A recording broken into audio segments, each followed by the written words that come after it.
The story begins with a young man kneeling, his hands tied, in front of the king of hell. The reason he's there is utterly absurd. His name is Lu Mang, and he happens to be a novelist. The king of hell, Diem Vong, roars, "Lu Mang, do you know your crime is unforgivable?" Lu Mang, panicking, tries to defend himself. "I was just typing away earlier. Maybe browsing the web a little.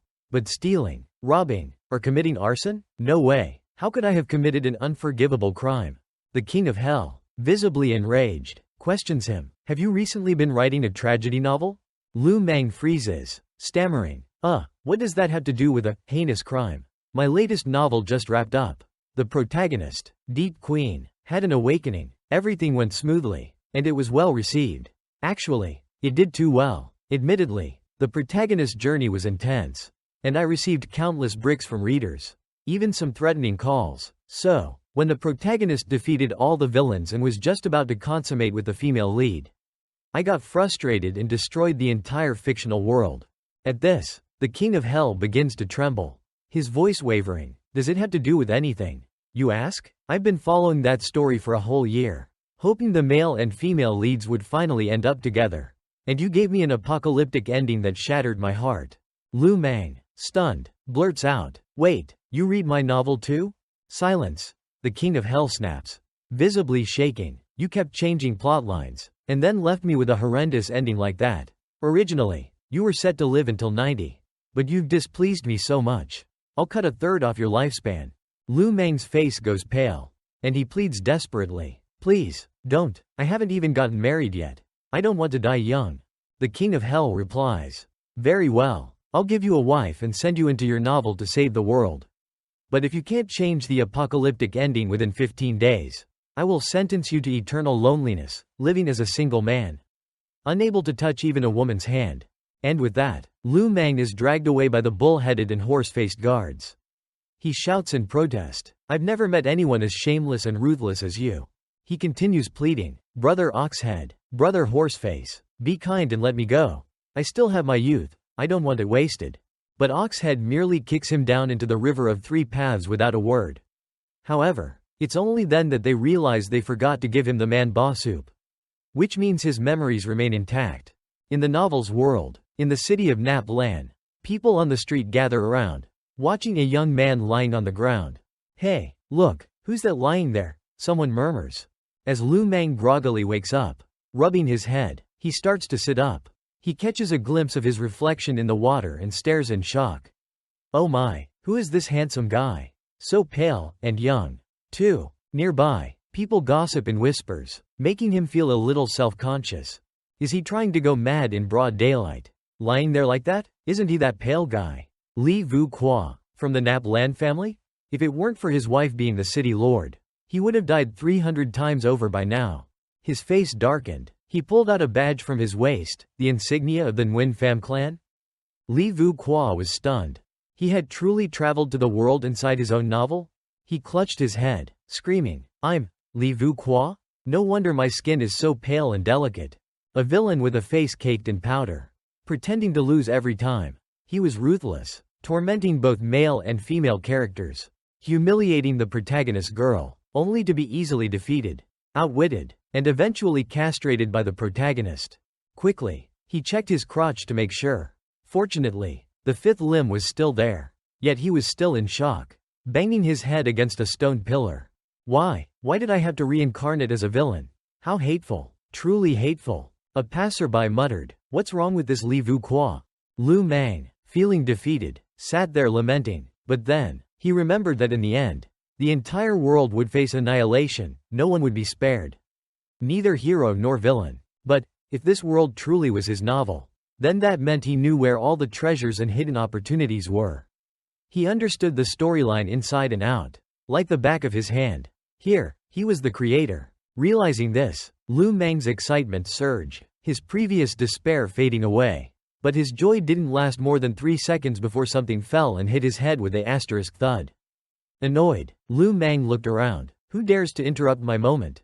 On the package, he saw the words, "Express Delivery." Curious, Lu Mang looked closer. It was addressed to him? Inside was a letter. "Greetings from the King of Hell." It read, A reward has been issued to you as part of the system for completing tasks.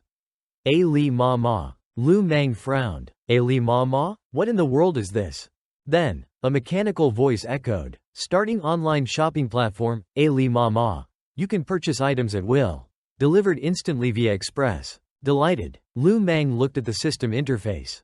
Is this the rumored golden finger? So, this system is like a marketplace. But it's all modern items.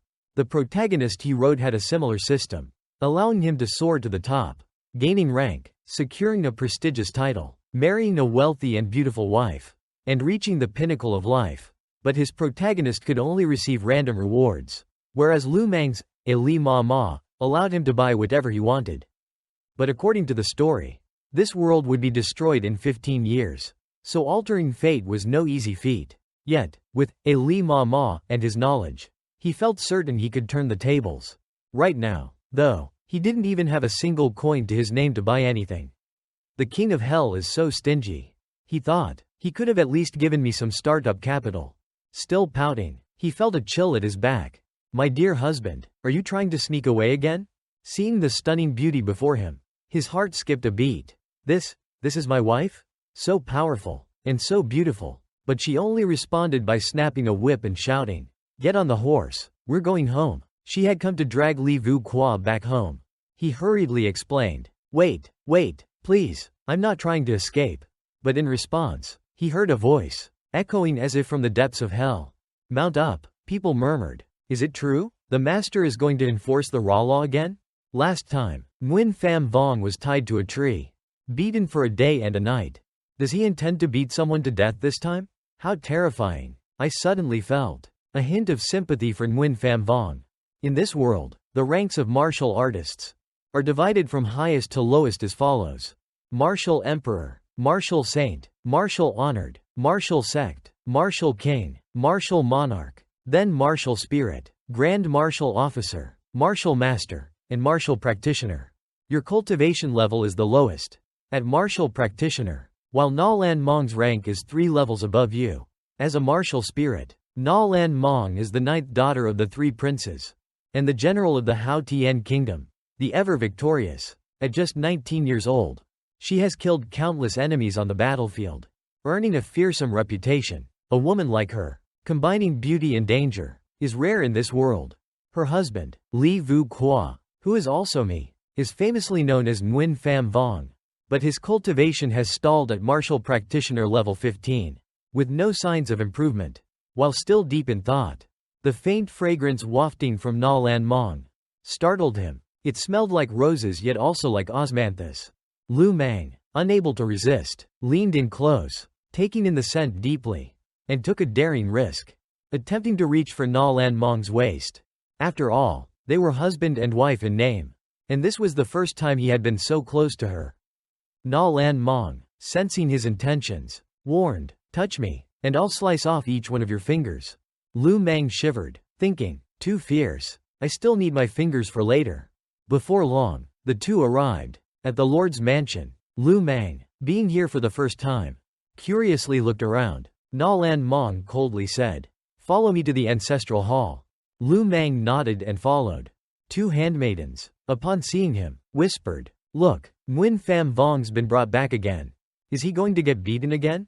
Na Lan Mong lit 3 incense sticks and ordered, "Lu Meng, kneel." Startled, he instinctively knelt to her thunderous command. Kneeling smoothly and obediently, Na Lan Mong solemnly declared, "This unfilial daughter-in-law cannot control her husband.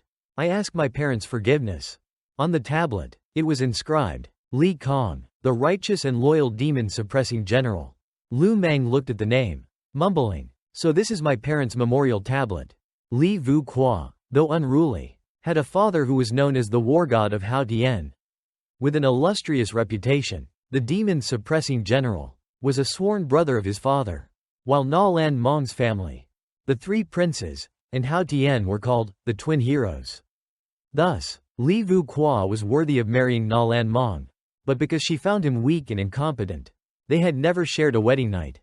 Frustrated, Li Vu Qua often went out to flirt with other women, but each time, Na Lan Mong would appear at the worst moment, leading to a brutal beating.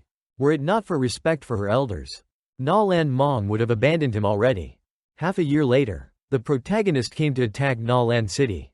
Na Lan Mong fought with all her might, but was eventually defeated. The city fell, and many perished. Vu Qua finally understood the importance of the situation but realized it was too late. Thinking about Nap Lan Mong's struggles, he pondered that if he began developing Nap Lan Ta now, perhaps they could rise to the challenge when the time came. Maybe he could use the Ali Ma Ma system to come up with a plan. But was the money here even usable in Ali Ma Ma? He'd have to try to find out. After lighting the incense, Nap Lan Mong looked at him and asked, "So, why did you sneak out again today? Was it to flirt with women or gamble?" "No, it's like this," he replied. "I feel like there's still hope for Nap Lan Tan." His words surprised her so much that she couldn't believe her ears. But as he continued, "All I need is for you to lend me 100 taels." Nap Lan Mong's expression turned furious. She furrowed her brow and asked, "You want money to gamble again, don't you?" "No, it's not for gambling," Lu Mang explained. "It's for business." Although Nap Lan Tan is far from the border with Hao Thien Quoc, it's a key route for traders heading to the capital. Many merchants pass through, and if we could attract them, it would greatly improve the lives of our people. As she listened to his words, Nap Lan Mong's eyes widened in surprise. His serious expression made him look like a different person. Could he really have changed? Seeing Nap Lan Mong's skeptical look, Lu Mang couldn't help but feel a little guilty. Oh no, he thought. If I change too quickly, she might realize the truth. If she finds out I've taken over her husband's body, even 1,000 lives wouldn't be enough to save me. He quickly added, I just can't stand to see the people in the poor quarters starving. Sickly and pale. I don't want Nap Lan Tan to be filled with death and despair. Finally understanding, Nap Lan Mong's face softened. I thought he suddenly changed for no reason. She mused, but at least he's taken a small step forward. She tossed him a bag of coins and said, Nap Lan Tan has suffered from drought for years, and our funds are mostly for aiding the poor. The best I can give you is 50 taels. Lu Mang grinned, tossing the coin pouch in his hand. 50 taels. Then, he thought to himself, it's worth a try to see if this money works in Ali Mama. As he walked away, two maids asked Nap Lan Mong, My lady, are you still holding out hope for him? Isn't he just going to waste it again? Watching his departing figure, Nap Lan Mong replied, No, I just feel that maybe this time he really has changed. Outside in the bustling streets of Nap Lan Tan, Lu Mang eyed the bag of coins and muttered, Let's try out this Ali Ma Ma system. Suddenly, the system's voice sounded, Welcome to Ali Ma Ma's online marketplace. Your account balance is 50 taels. His eyes sparkled with joy as he laughed. Haha, it really works. As he explored the system, a man suddenly came up from behind and wrapped his arms around Lu Mang with a sly grin on his face. Lu Mang's expression darkened. Feeling creeped out, he shouted, Hey, back off. Are you trying to rob me or take advantage of me? The man laughed slyly, rubbing his hands and saying, Hey there, friend, don't misunderstand. I smelled the scent of pepper on you. Imported from the western regions, and I just wanted to see if it was genuine. Lu Mang, understanding his meaning, took out the jar gifted to him by Diem Vaughn and shook it, saying, Of course it's real. It took me quite an effort to get this stuff. The old man took a deep breath, satisfied, and said, Yes, that's the smell. Holding up 5 fingers, he asked, I'll pay you 50 taels. Will you sell it to me? Lu Mang was startled, stammering, 50 taels? Seeing Lu Mang's reaction, the old man thought he was dissatisfied with the amount. So he exclaimed, 100 taels still not enough? 200, and that's as high as I can go without taking a huge loss. Lu Mang thought to himself, This guy's rich and a fool. Finally, he accepted 200 taels. Sealing the deal, the old man praised him. You're a smart one, little brother. What's your name? You're too kind. Lu Mang replied, I'm Li Vu Qua. Then the old man asked, Little brother, where did this pepper come from? Lu Mang replied, If I told you, I'd be out of business. My name's Thatch Dai Tan. The old man said, In the future, could you sell all your stock to me? Lu Mang rubbed his fingers together. That depends on your sincerity. Thatch Dai Tan chuckled, waving him over. Come, Li, follow me. This is my stall. If there's anything you like, feel free to take it as a welcoming gift. Lu Mang's curiosity was piqued as he looked at a jar and asked, What's in this jar? Thatch Dai Tan replied, This is an unknown flower seed. If you like it, take it, grow it and gift the flower to someone special. Thank you very much. Lu Meng replied with a laugh before taking his leave. Thatch Dai Tan called after him. Don't forget what you promised. Lu Meng gestured an okay sign and said, got it, got it. Afterward, he examined the item in his hand, and the system notified him that it was Wei Lin Thou a spiritual herb. Overjoyed, he thought, it really is a spiritual herb that gathers energy, a huge benefit for cultivation. Lucky for me, he couldn't tell its true value. Just then, additional text appeared in the system notification. Villain's aura, 2%. Main character's aura, 98%. If the villain's aura drops below 0%, the end of the world may come sooner. Seeing the system message, Lu Meng fell into thought. Deep Queen. That's the main character from my novel. The end of the world is the conclusion I wrote. But what's this about villain's aura and main character's aura? Just then, someone nearby started calling out. Knives for sale. People gathered around, pointing and talking. A one-eyed man held up a knife and introduced it as a family heirloom blade. Cuts through iron like mud. Yours for only 80 taels. The crowd sneered. This blunt knife? For 80 taels? Are you trying to scam us? It's not even worth 8. How about I give you 10? The man with one eye showed a sudden look of regret as he gazed at the sword in his hand. 80 taels is already a cheap price. He said, if it weren't for my family being sick, I wouldn't sell this sword at all. Forget it, I won't sell it anymore. Just as he turned to leave, the crowd pulled him back, questioning, didn't you just say you were selling it? And now you're not? Are you toying with us? You can't just walk away now. Whatever you say, you have to leave the sword here. Lu Meng suddenly shouted, stop, stepping out from the crowd. He asked the one-eyed man, if this is truly a treasured family sword, why would you want to sell it? Everyone around gasped in surprise, whispering, so, it's actually the adopted son of Lord Nolan, the revered, soft rebelling king. Turns out it's really Lord Guo. With that, someone said, if Lord Guo has decided to help you, consider today's matter resolved. Lu Meng waved his hand and said, you both can go. I overheard what you said earlier, keep your family sword. As he spoke, he tossed a bag of money to the man. The one-eyed man caught it, astonished as he stared at the bag. Lu Meng continued, here, take these 100 taels and use them for urgent needs. The crowd was stunned by this gesture. The one-eyed man knelt on one knee with deep respect and clasped his hands, saying, my name is Guan Yunfan. I will never forget this life-saving grace and will repay it one day. Lu Meng helped him up and said, it's nothing, really. A bald man nearby squeezed his fists and asked, Lord Guo, aren't you afraid he might just be a fraud? Lu Meng laughed heartily. If 100 taels can help me see a man's true character, then it's worth it. But his expression suddenly turned cold as he said, why are you still here? Didn't I tell you to go? With that, the two men reluctantly left, muttering and mocking under their breaths, relying on his wife's protection, thinking he's doing something big, giving 100 taels to some lowlife, just plain foolish. Lu Meng looked down on their pettiness, knowing that the lowlife in front of him was actually Guan Yunfan, the most honorable outlaw in the land, known as the Bandit King. Safe travels, Guan Yunfan, he said, waving goodbye. In his mind, he thought about the legendary Bandit King, who, in the original tale, was saved by the main character Yi Qing and became his loyal brother. But it turned out that he had crossed paths with him first. Haha, Lu Meng chuckled to himself. Not only did I earn 100 taels, but I also gained an invaluable ally. Feeling pleased, he strolled back to the Lord's mansion. Upon arriving, he called out, wife, I'm home, and entered the courtyard. He spotted Nolan Meng practicing her swordsmanship with intense focus. She paused upon seeing him and asked, lost all your money already? Lu Meng reached into his chest and replied, lose? Never. Here's 100 taels, along with some profit, all for you. Nolan Meng looked surprised. How did you manage to make so much in just one afternoon? Lu Meng replied proudly, heh, I even saved 50 taels on the side. At that moment, a strange voice interrupted, with your skill, of course. It must have been through gambling. Turning around, Lu Meng saw that the one speaking was Li Yudong, Li Yu's elder foster brother. Already a skilled martial artist who served under Nolan Meng, he had secretly admired her for many years and had always wanted to get rid of Li Yu. Beneath a virtuous facade lies a wolfish heart.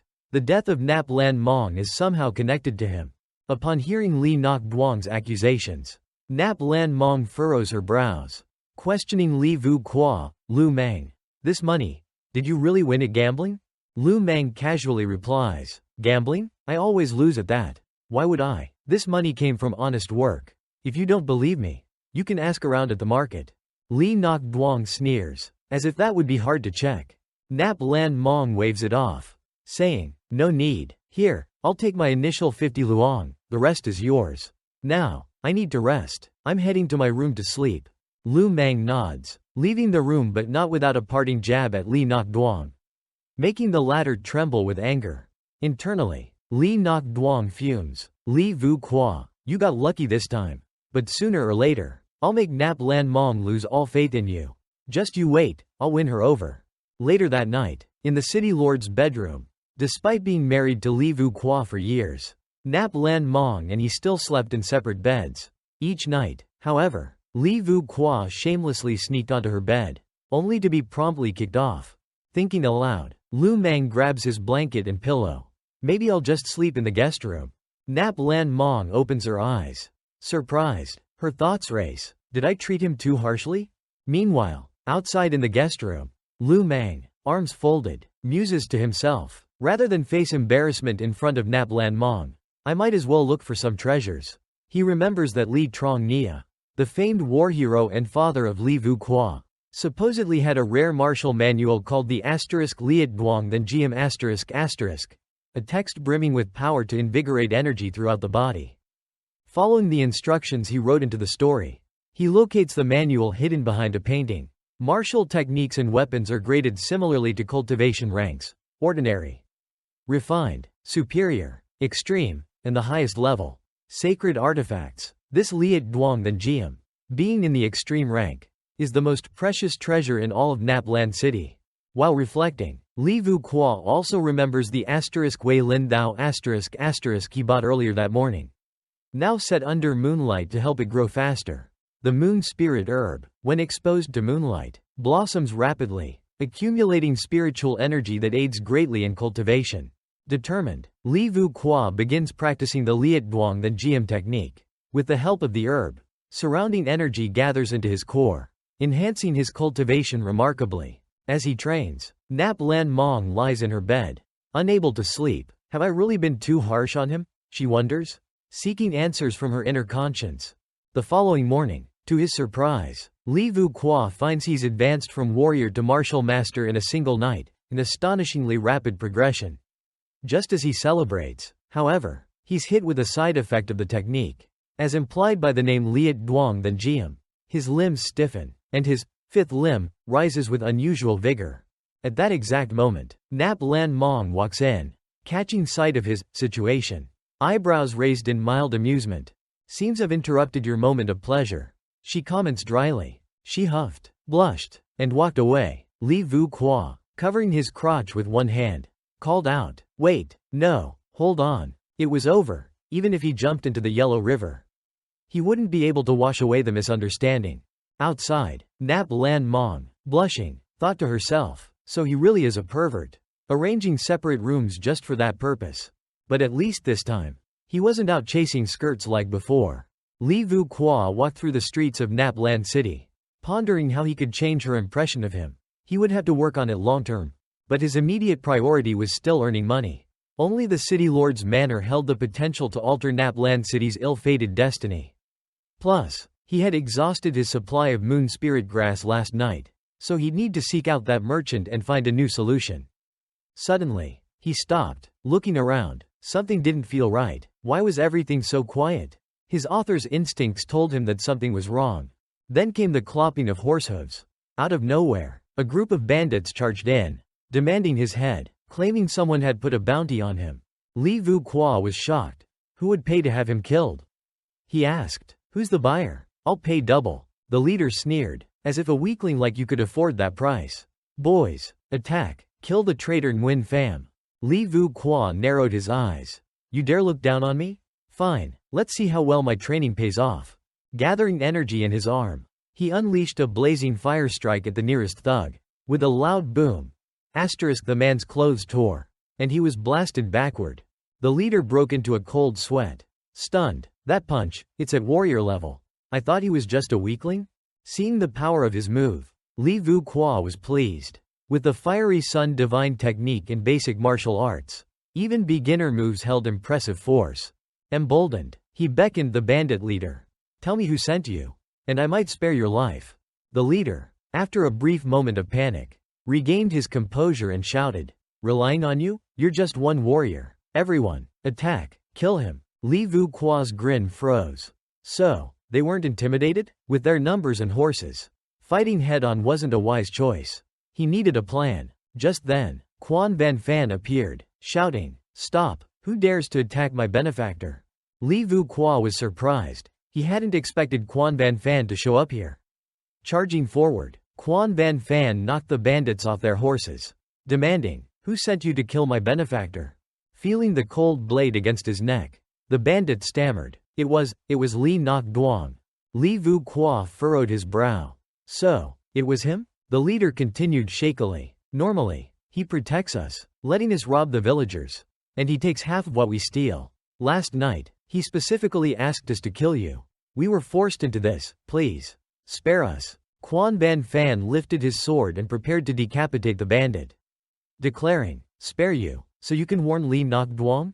No, we're finishing this. Let's go find Li Nok Duong and end this.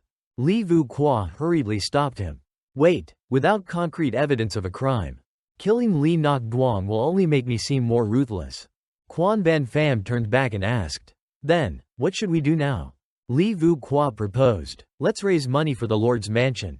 If I can make Na Lan City prosperous, its people happy and fulfilled, then what do I have to fear from a small figure like Li Nok Duong causing trouble?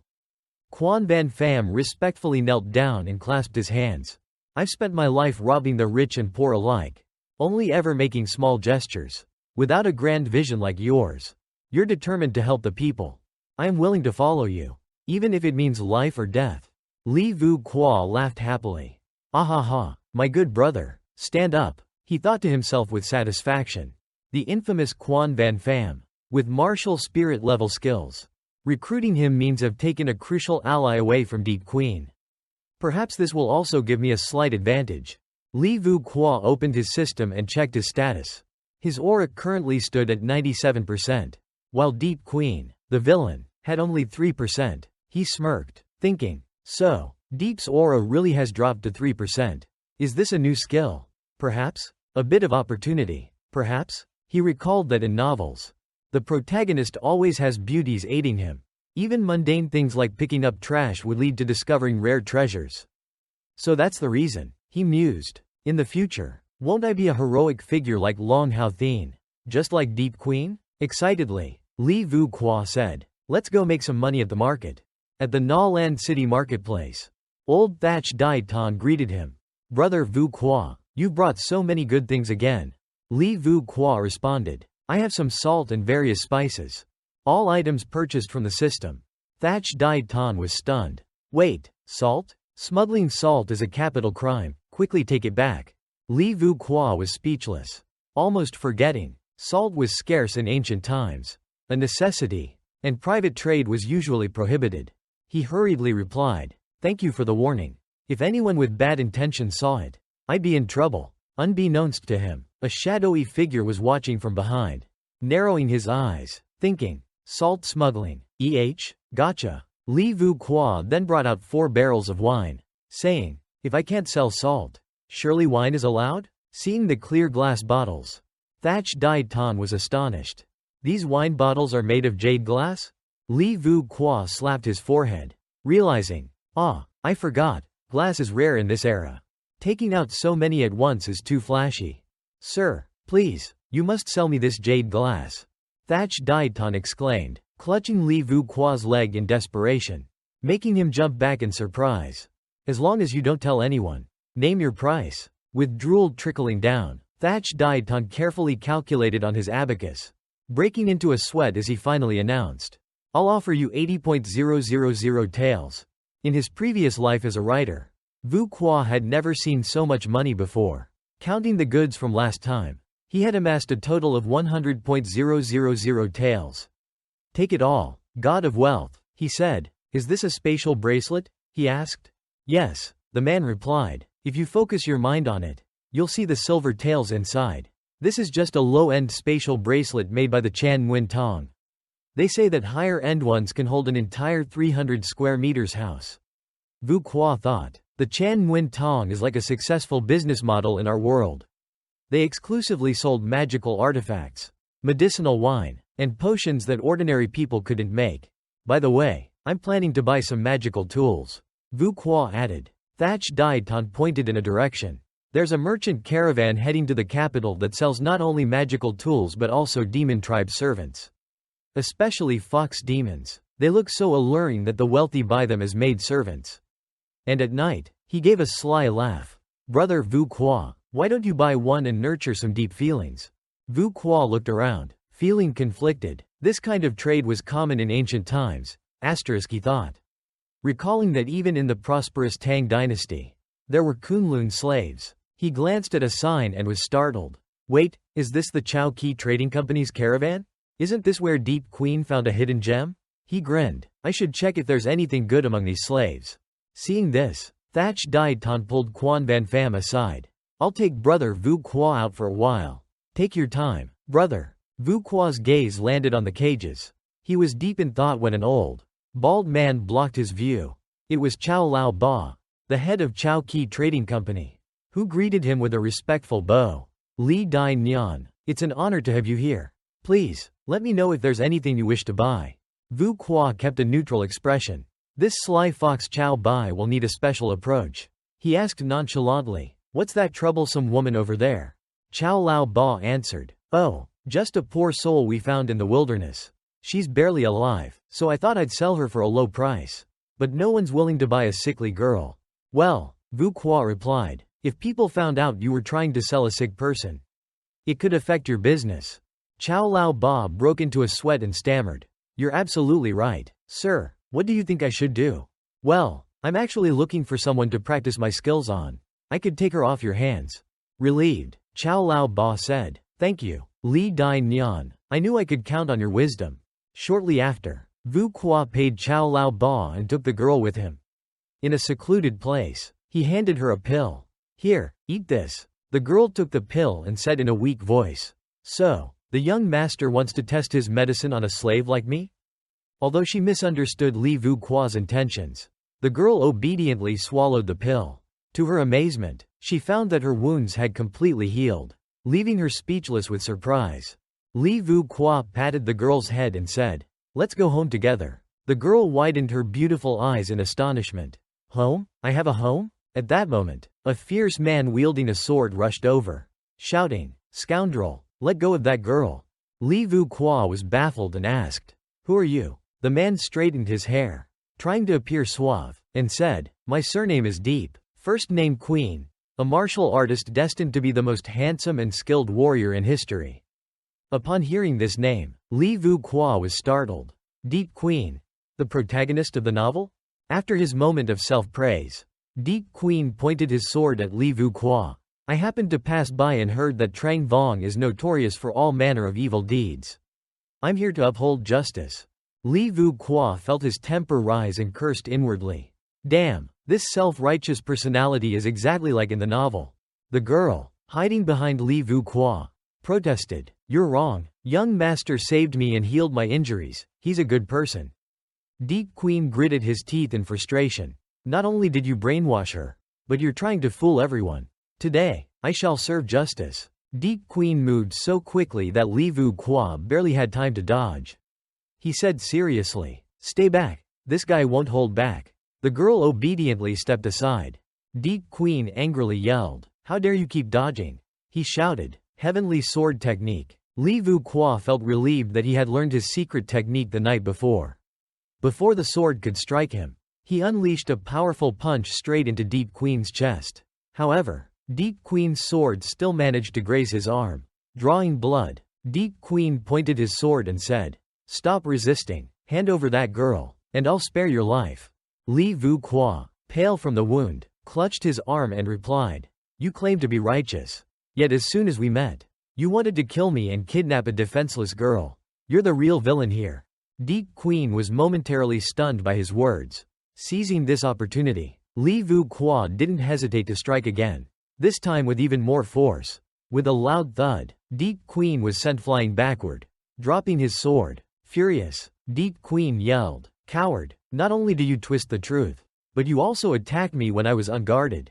Li Vu Qua interrupted, "I'm letting you go. Leave now." Deep Queen stood up slowly, exuding an intense aura as his voice turned cold. "I am the unparalleled genius of Chan Nguyen Tong. There's no way someone as worthless as you could defeat me."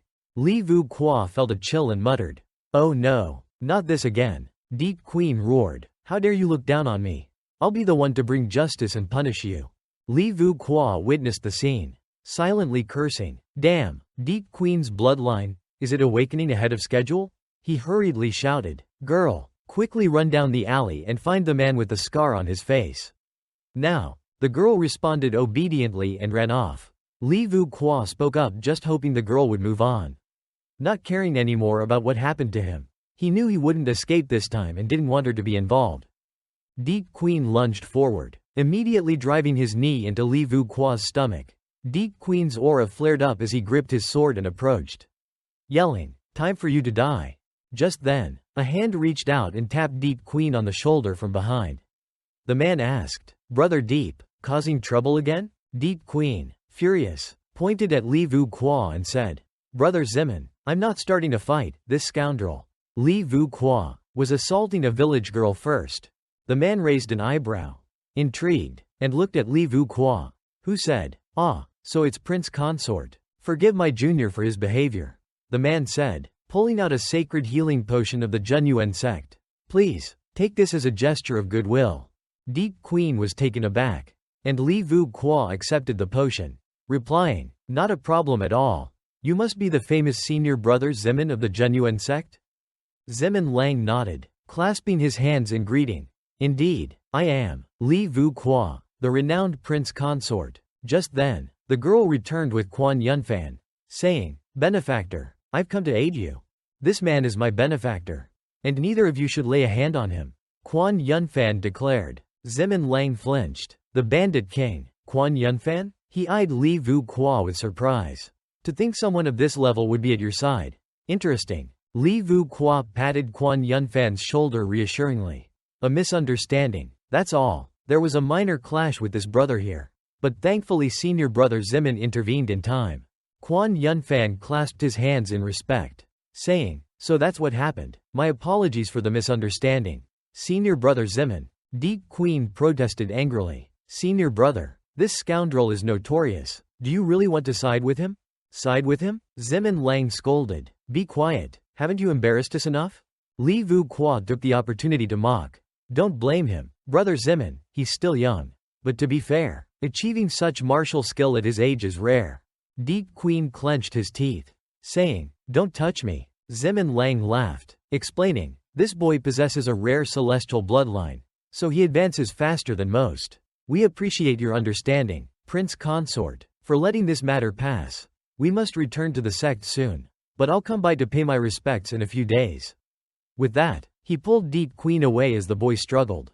After they left, Li Vu Qua's playful expression faded, and he fell into a deep, contemplative silence. The encounter had sounded an alarm in his mind. He realized he must quickly hone his innate abilities.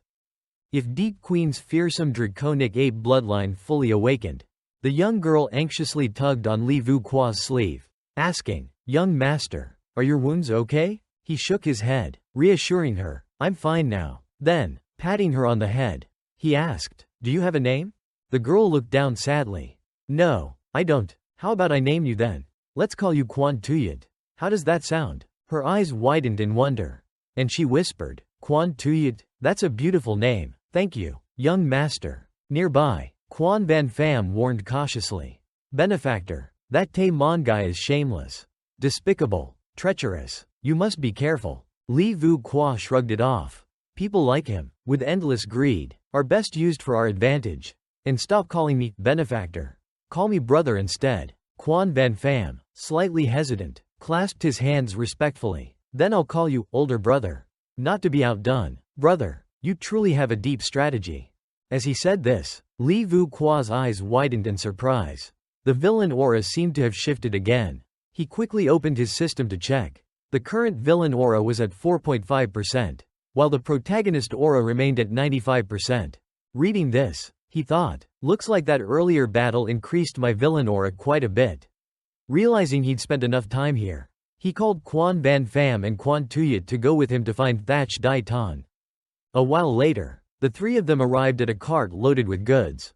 Thach Dai Ton waved at him. Vu Qua, over here, over here. Seeing Quan Tuyat, he sidled up to Li Vu Qua and whispered with a smirk. Brother Vu Qua, you certainly have unique tastes.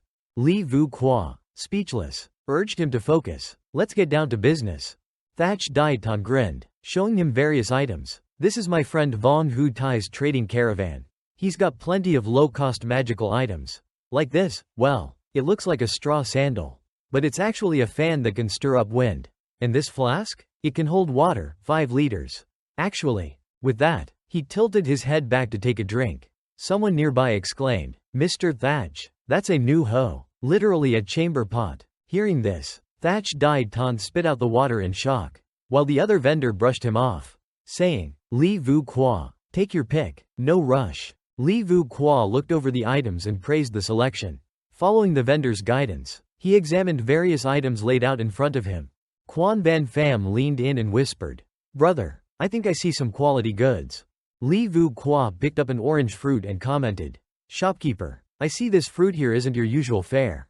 The vendor replied, You've got a sharp eye. This snow spirit golden fruit is rare, 1.000 luong per fruit. But if you're interested, I'll sell you these 6 for 5.000 luong.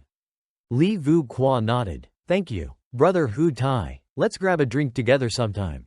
Haha, absolutely. And take this fruit knife as a gift. Later, the three of them found a quiet place. Quan Tuyat, holding the snow spirit fruits, asked curiously, Young master, what kind of treasure is this fruit? Why is it so expensive? Li Vu Qua glanced over at Quan Ban Pham, who was holding the fruit knife. Practically drooling, with a smirk, he said, Actually, the real treasure here is the knife he gave us. I deliberately valued the Tuyat Lin fruit, even threw in a fruit peeling knife as a gift. The shopkeeper, Vong, wouldn't think much of it. As he finished speaking, he saw Quan Ban Pham snap the knife in half, causing Quan Tuyat to gasp in surprise. Something flew out of the knife, wrapping around Quan Ban Pham's finger. New Kai Nhu, he exclaimed. One of the top 10 hidden weapons in the world. Thought to have vanished. Who would have guessed? The system panel appeared. Beginner's luck, granting advantageous opportunities. Li Vu Qua chuckled to himself. It seemed that this aura truly did bring luck. The villain aura had increased from 4.5% to 5%. A mere 0.5% boost. Likely because of New Kai Nhu, which had no connection to Deep Queen. Thinking this, Li Vu Qua patted Quan Ban Pham on the shoulder. This New Kai Nhu is yours. Quan Ban Pham looked astonished. That's too much. It's too valuable. You're my brother, and New Kai Nhu will enhance your strength. It rightfully belongs to you. Quan Ban Pham, moved, hugged him tightly. Thank you, brother. Such generosity befits the legendary martial god. With matters settled, Quan Ban Pham clasped his hands in farewell. My wife is still gravely injured, I must go. With that, Quan Ban Pham vanished in a flash. Nearby, Quan Tuyat exclaimed with admiration, her hands holding her skirt to prevent it from blowing up. Young master, the great thief has disappeared again. That's his unique martial technique, right? Li Vu Qua smiled. Here are the clothes and the Tuyat Lin fruit I bought for you. This fruit will improve your constitution. Make sure to eat it. Quan Tuyat's eyes filled with tears. Touched. Young master treats this servant so well. I don't know how I can repay you. Li Vu Qua laughed, satisfied. You and I are destined to be a family someday. The girl hadn't realized that she was the final ice-cold demon in this world. Blushing, Quan Tuyat whispered, Then, let our future children take your last name. Li Vu Qua didn't quite catch her and asked her to repeat. But Quan Tuyat, shy, turned away, saying, Nothing. After guiding Quan Tuyat to the entrance of the city lord's manor, Li Vu Qua said, From now on, this will be your home. The moment they stepped inside, a fierce figure appeared behind them. Nap Lan Mong's voice was cold as she said, Quite bold, aren't you? Bringing a little girl home so openly. Exaggerating his expression, Li Vu Qua quickly grabbed Quan Toyot's hand, explaining, "She'll be my personal servant. Quan Toyot, come here, Quan Toyot, and pay your respects. This is the lady of the manor." Quan Toyot obediently and politely bowed. This servant greets the lady. Nap Lan Mong frowned. The manor already has plenty of servants. Why bring in another, especially one with white hair? Li Vu Qua laughed. "My dear wife, all the servants here are yours. None truly loyal to me." Nap Lan Mong scrutinized Quan Toyot with teary eyes. Quan Toyot appeared pitiful, and Nap Lan Mong finally turned away with a sigh. "Fine, I suppose your reason is sufficient." Li Vu Qua handed her a silver note. "Oh, by the way, here are the 1,000 taels I earned today." Na Lan Mong was startled and exclaimed, 1,000 taels? With a dark look, she glared at him and asked, "How did you earn this money? Did you resort to robbery again?" Li Vu Qua's face darkened. He cursed his luck internally. Knowing his previous reputation wasn't great, and here he was suddenly producing 1,000 taels. A staggering sum. He quickly explained, "Of course not, I didn't rob anyone. I just repaired a leaking roof. That's all. You know Na Lan City, we have many merchants passing through." Na Lan Tuyat interjected, "Didn't you once say you wanted to help Na Lan City prosper? But this will take time, it's not something you can change overnight. After all, Na Lan City has been this way for over 15 years. Listening to his well-thought-out explanation, Na Lan Mong's eyes widened. It seemed he had truly changed. Should I perhaps start treating him a bit better, she wondered. Blushing slightly, she asked softly, "Will you still be sleeping in the guest room tonight?" Li Vu Qua answered directly, "Yes, I'll stay there as usual. By the way, could I trouble my lady to prepare another bed in a different guest room for Quan Tuyat?" Na Lan Tuyat huffed as she walked away. "Stay wherever you like." Li Vu Qua sighed internally. He understood Na Lan Mong's feelings, though they were well-intentioned. The timing wasn't right. Under the bright moon that night, Li Vu Qua held a snow spirit fruit as he approached, thinking, why did Quan Tuyat forget the snow spirit fruit? How careless. He pushed open her door, only to find a sight that made his face flush red. Quan Tuyat was bathing, her skin bare. She blushed and stammered, "Why, young master?" Li Vu Qua's nose started bleeding. His heart raced as he thought, in all my 20-something years, I never expected to see such an intense scene in real life.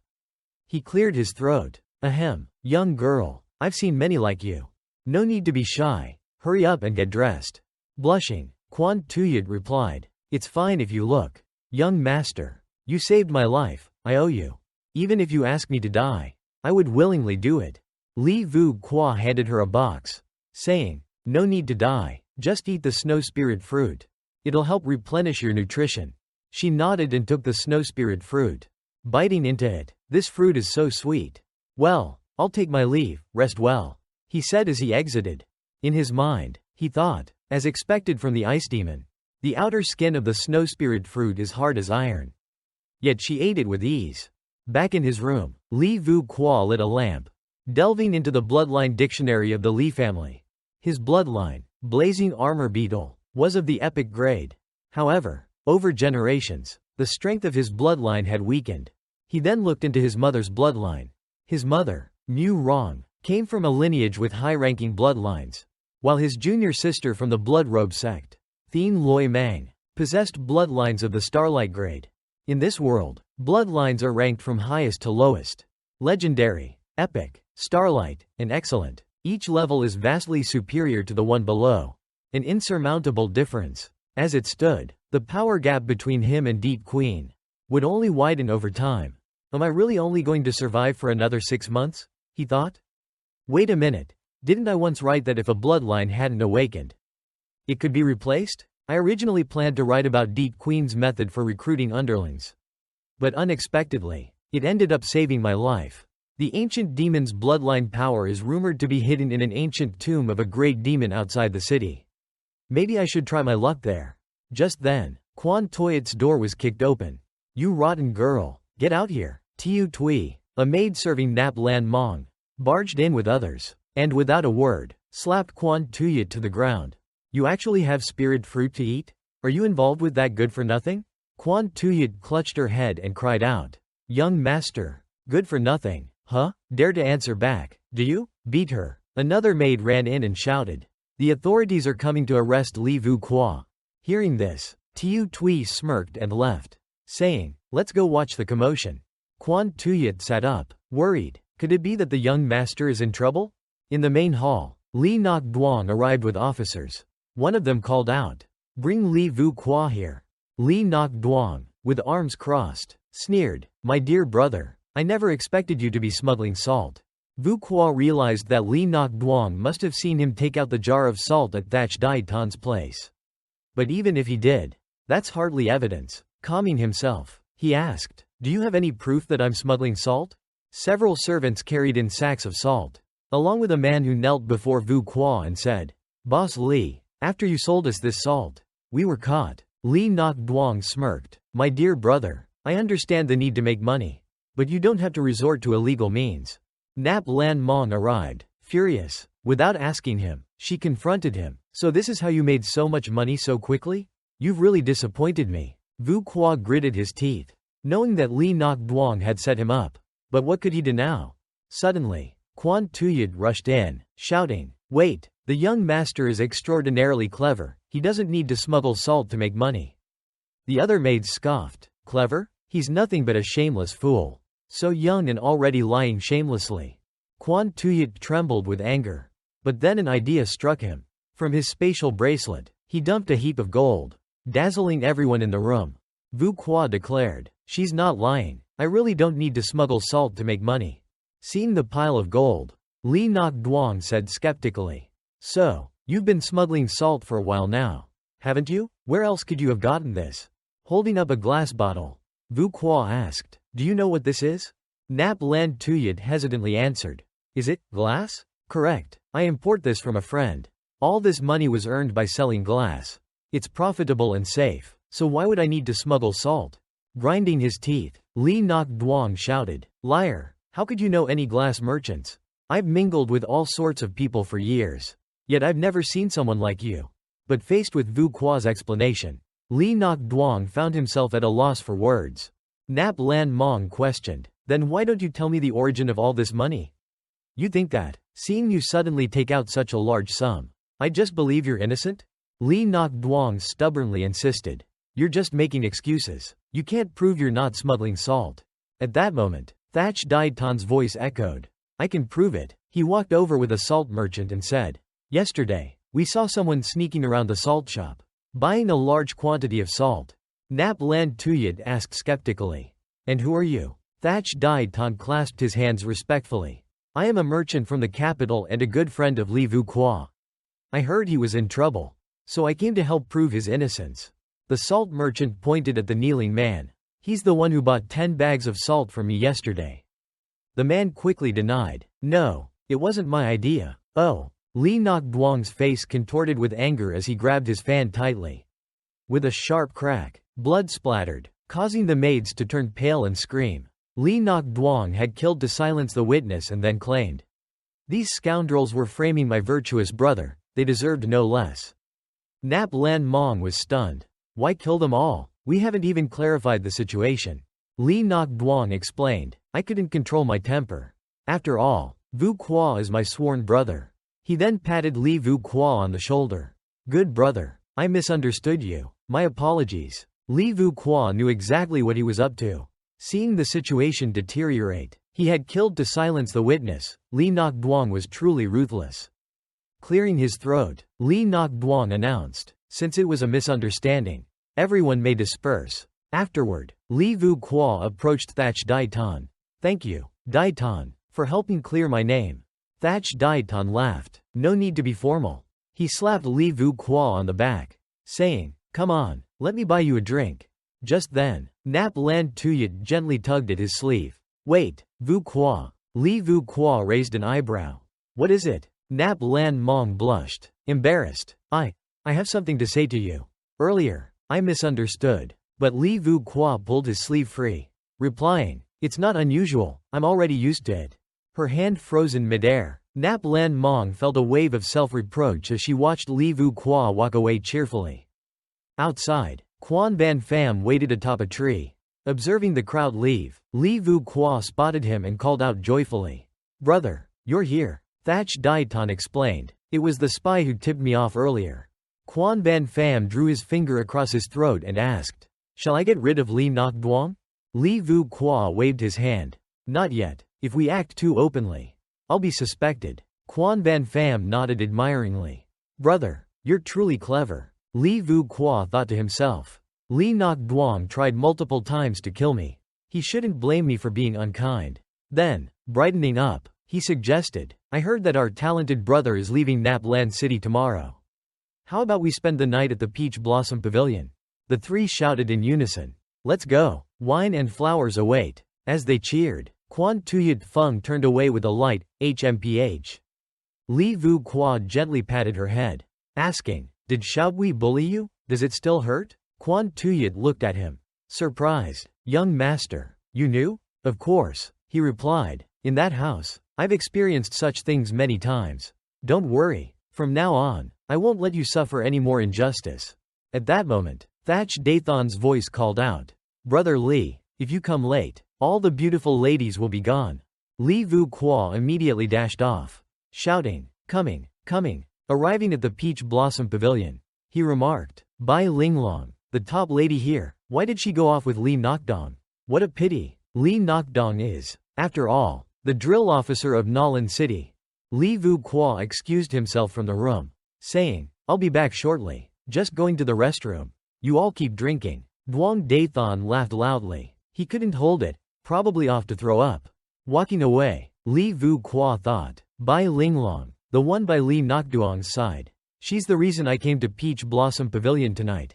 I haven't seen Madame Trong in so long. I'll bring her a little gift. Madame Trong, manager of the Peach Blossom Pavilion, greeted him with a smile. Well, if it isn't the prince-in-law, what breeze brought you here today? I brought something nice for you, he said with a grin, slipping a gold bar from his sleeve. Actually, I need a favor from you. Madam, she brightened at the sight of the gold, her tone immediately warming. A moment with Miss Linglong? Well, for a single incense stick's worth of time, it shouldn't be a problem. Madame Trong took a deep breath, thinking to herself, since when did this mischievous prince become so considerate? Inside, Bai Linglong was applying eyeliner when Li Vu Qua barged in, calling, Miss Bai, it's me. Irritated, Bai Linglong snapped, It's you again? Get out, or I'll call for help. If Miss Bai isn't interested in knowing about her younger brother, then I'll leave right away. Bai Linglong's expression changed, and she demanded, How do you know about my brother? Because the one who wrote the story about him is the author of this novel. Li Vu Qua replied calmly, Not only do I know of his existence, but I also know where he is right now. That's impossible, Bai Linglong cried out, adamant. Nokdong has been searching for him for 3 years and found nothing. How could a good-for-nothing like you know? Li Vu Qua shrugged. Of course I know. Besides, I know he's afraid that if he finds your brother, you won't help him anymore. If he really cared for you, wouldn't he have paid that small ransom of 3,000 taels? Then tell me, where is my brother? Bai Linglong, desperate, grabbed Li Vu Qua's hand, making him blush. However, his next words left her cold. He's in the graveyard, 10 miles outside the city. Bai Linglong collapsed, weeping. You're lying. Nokdong even brought my brother's jade pendant here once. I can't believe he's dead. Li Vu Qua helped her to a seat, saying, If you want proof, meet me at the graveyard tomorrow morning. If you don't believe me, we can part as if we'd never met. The following morning, at the outskirts of the city, Bai Linglong arrived at the meeting place. I'm here. Where's the proof? Li Vu Qua pointed to a freshly dug skeleton and said, Right here. Bai Linglong covered her mouth, her voice trembling. This injured leg, is this really my brother? Look at this sword wound on the neck. Li Vu Qua pointed out. In Nap Land City, there are only 3 people who could leave a mark like this. Nap Land Mong, Li Nok Duong, and a notorious thief. Bok Lin Lung knelt before her younger brother's skeletal remains, questioning him. And what proof do you have that it was Li Nok Duong? Remember your brother's jade pendant? Li Vu Qua reminded her. Wasn't it Li Nok Duong himself who brought it to you as evidence? At his words, Bok Lin Lung's suspicions were confirmed, and she broke down in tears, sobbing, My poor little brother, it's my fault you suffered. Li Vu Qua leaned in, asking, Do you want revenge? Bok Lin Lung's face hardened with determination. Tell me what I need to do. Li Nok Duong keeps a ledger that holds evidence of his collusion with bandits. If you can get that ledger, I'll expose him for what he is. Quan Van Pham added. If you find any news, you can place a note under the flower pot outside your window. I'll make sure it reaches us. With the plan settled, Li Vu Qua urged her to leave. Go back quickly. If Madame Trong suspects anything, it'll be hard to proceed.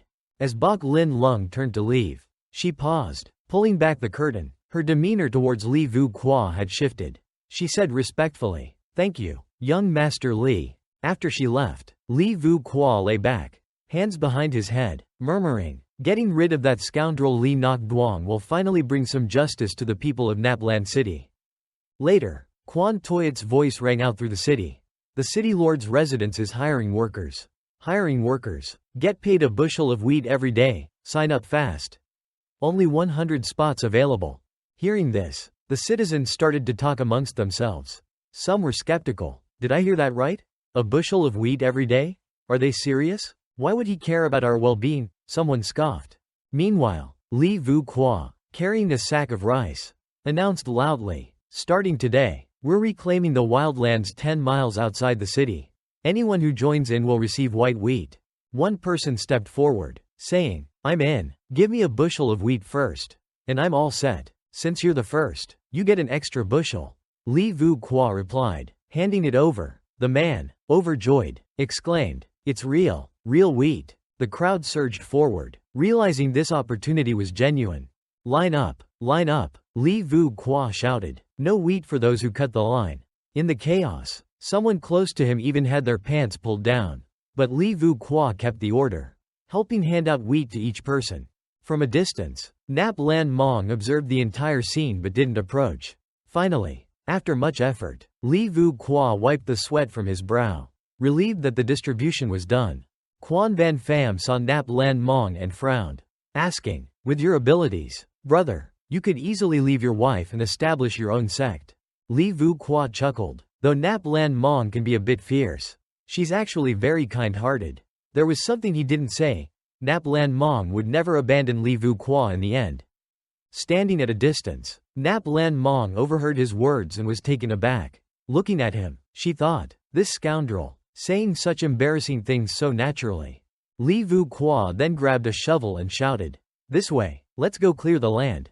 Everyone joined in enthusiastically. Nap Lan Tuyat watched his familiar yet somehow distant figure and murmured, "Master, it seems Vu Qua has truly changed." Time passed like a racing dog. And before they knew it, 3 days had gone by. Li Vu Qua glanced at a lone bird perched on a branch and muttered, "I'll check on the land clearing situation later." Just then, Quan Van Pham flew in, announcing, "There's trouble. Quan Tuyat has been kidnapped." Li Vu Qua gritted his teeth and asked, "Where?" "At the fields outside the city." Quan Van Pham replied. When Li Vu Qua arrived, someone told him, a gang of demons came to cause trouble. And then they all died, but Miss Quan Tuyat was taken by the demons. We couldn't stop them. Nap Lan Mong arrived with people from the manor, asking, "Vu Qua, what happened?" Li Vu Qua's face darkened as he replied, "Quan Tuyat was kidnapped." Li Nok Duong examined the bodies, noting, these corpses appeared to belong to the Snake Mountain demons. He cursed internally. I told them to kill Li Vu Qua, but they took the maid instead. Grinding his teeth, Li Vu Qua declared, "I'm going to Snake Mountain to rescue her." Nap Lan Mong tried to stop him. "It's too dangerous. She's just a maid." Li Vu Qua replied calmly, "Yes, just a maid. The only maid who spoke up for me in my darkest moment. I, Li Vu Qua, always repay my debts." Quan Van Pham quickly held him back. "Wait, these weren't ordinary bandits. They died from the poison of the Poison Emperor." Li Nok Duong turned to Quan Van Pham, asking, "Who are you?" Quan Van Pham looked at him, and Li Nok Duong was startled by the 10-shaped scar on his face. "You're one of the 10 kings. The Thief King, renowned in the martial world." Quan Van Pham explained, "He's pursuing me because of my wife, who is also his sister. But why would these bandits come and disturb the fields?" Li Nok Duong gritted his teeth and muttered, "So that's it." Then he turned to Li Vu Qua. "This is the Poison Emperor's issue. You must handle it yourselves." Quan Van Pham sighed with guilt. "This is all my fault. I'll go settle it." Li Vu Qua patted his shoulder and said, "Let's go together. I'd never abandon a friend." Nap Lan Mong watched, puzzled. Is that maid really so important to Li Vu Qua? She wondered. Nearby, Xiao Tui sneered, "That cowardly, useless Li Vu Qua is sure to die on Snake Mountain. Congratulations, miss." At that, Nap Lan Mong's gaze turned icy. And with a loud slap, she struck Xiao Tui across the face. "Mind your disrespectful mouth," she warned. "My man is not for a servant like you to judge." Shaking with fear, Xiao Tui stammered, "Why yes, my lady, I understand my mistake." Na Lan Tuyat finished speaking and spurred her horse, chasing after Li Vu Qua. "Get back here," she called out. Meanwhile, Li Nok Duong looked at a servant girl beside him and remarked, "What a pitiful girl. The Lord punished her just because of that cowardly good-for-nothing." "Xiao Tui," he continued, "how about I become your family's son-in-law? Wouldn't Na Lan City only get better and better if I were? If I marry Yan, you could be my concubine, just help me out." Somewhere in the forest, a flycam hovered in the sky. Quan Ban Pham looked at it and said, "I'm sure of it, this tent belongs to Doc Hoang." Li Vu Qua, holding a tablet, commented, "Hoang level camp setup? You people really have your own style." Quan Ban Pham replied, "Honestly, Doc Hoang is one of the better ones compared to our other brothers." Suddenly, both of them were startled, exchanging glances. "Why do you have a mushroom growing on your head?" "Brother," Quan Ban Pham said, "we're done for. We fell into that old poison master's trap." Doc Hoang appeared with his men, laughing. "Ha ha, you fell for my 2Gia poison. Still holding up, are you? Interesting." Tak Hoang cursed. "That vile poison master dared ambush me." Doc Hoang taunted back with a strange voice. "Well, isn't it the lord of Na Lan City himself?" Li Vu Qua gritted his teeth and said, "Now that you know I'm the royal son-in-law, why don't you hurry up and release me?" But inwardly, he felt dread, his vision was blurring, and he was feeling more and more dizzy. "Seems like I have to figure out a way to counter this chronic poison fast," he thought. Doc Hoang laughed. "How amusing. I love tormenting wealthy types like you." At that moment, Na Lan Mong was nearby. Bow drawn and arrow released, aiming straight for Doc Hoang. But with swift reflexes, he dodged back, avoiding her arrow. Na Lan Mong shouted in response, "In this world, only I have the right to discipline him." Doc Hoang chuckled. "Little girl, you have some of your father's spirit. Spare me the formalities. All of you, stand down, let me demonstrate the royal battle technique." With that, he unleashed his *100 poison essence skill. Aiming an attack at Na Lan Mong, she was forced to lean aside, breaking off her initial assault. Doc Hoang praised, "Impressive movement skills. It must be frustrating to be married to that weakling. Too bad, I already have 7 wives. Otherwise, keeping you around wouldn't be so bad." Na Lan Mong shouted and was about to charge forward when Li Vu Qua suddenly dashed past her. She was surprised, thinking, "Is he actually able to run now?" As he ran, Li Vu Qua yelled, "Run, get out of here." Doc Hoang sneered, "Daring to split your focus while fighting me?" With a flick of his fingers, he sent a poisoned needle flying, which Na Lan Mong attempted to block with her spear. But her defense wasn't enough, and a poisoned needle embedded itself in her thigh. Seeing her preparing to seal her pressure points to halt the poison, Doc Hoang warned, "Don't bother, blocking it can only buy you 1 hour."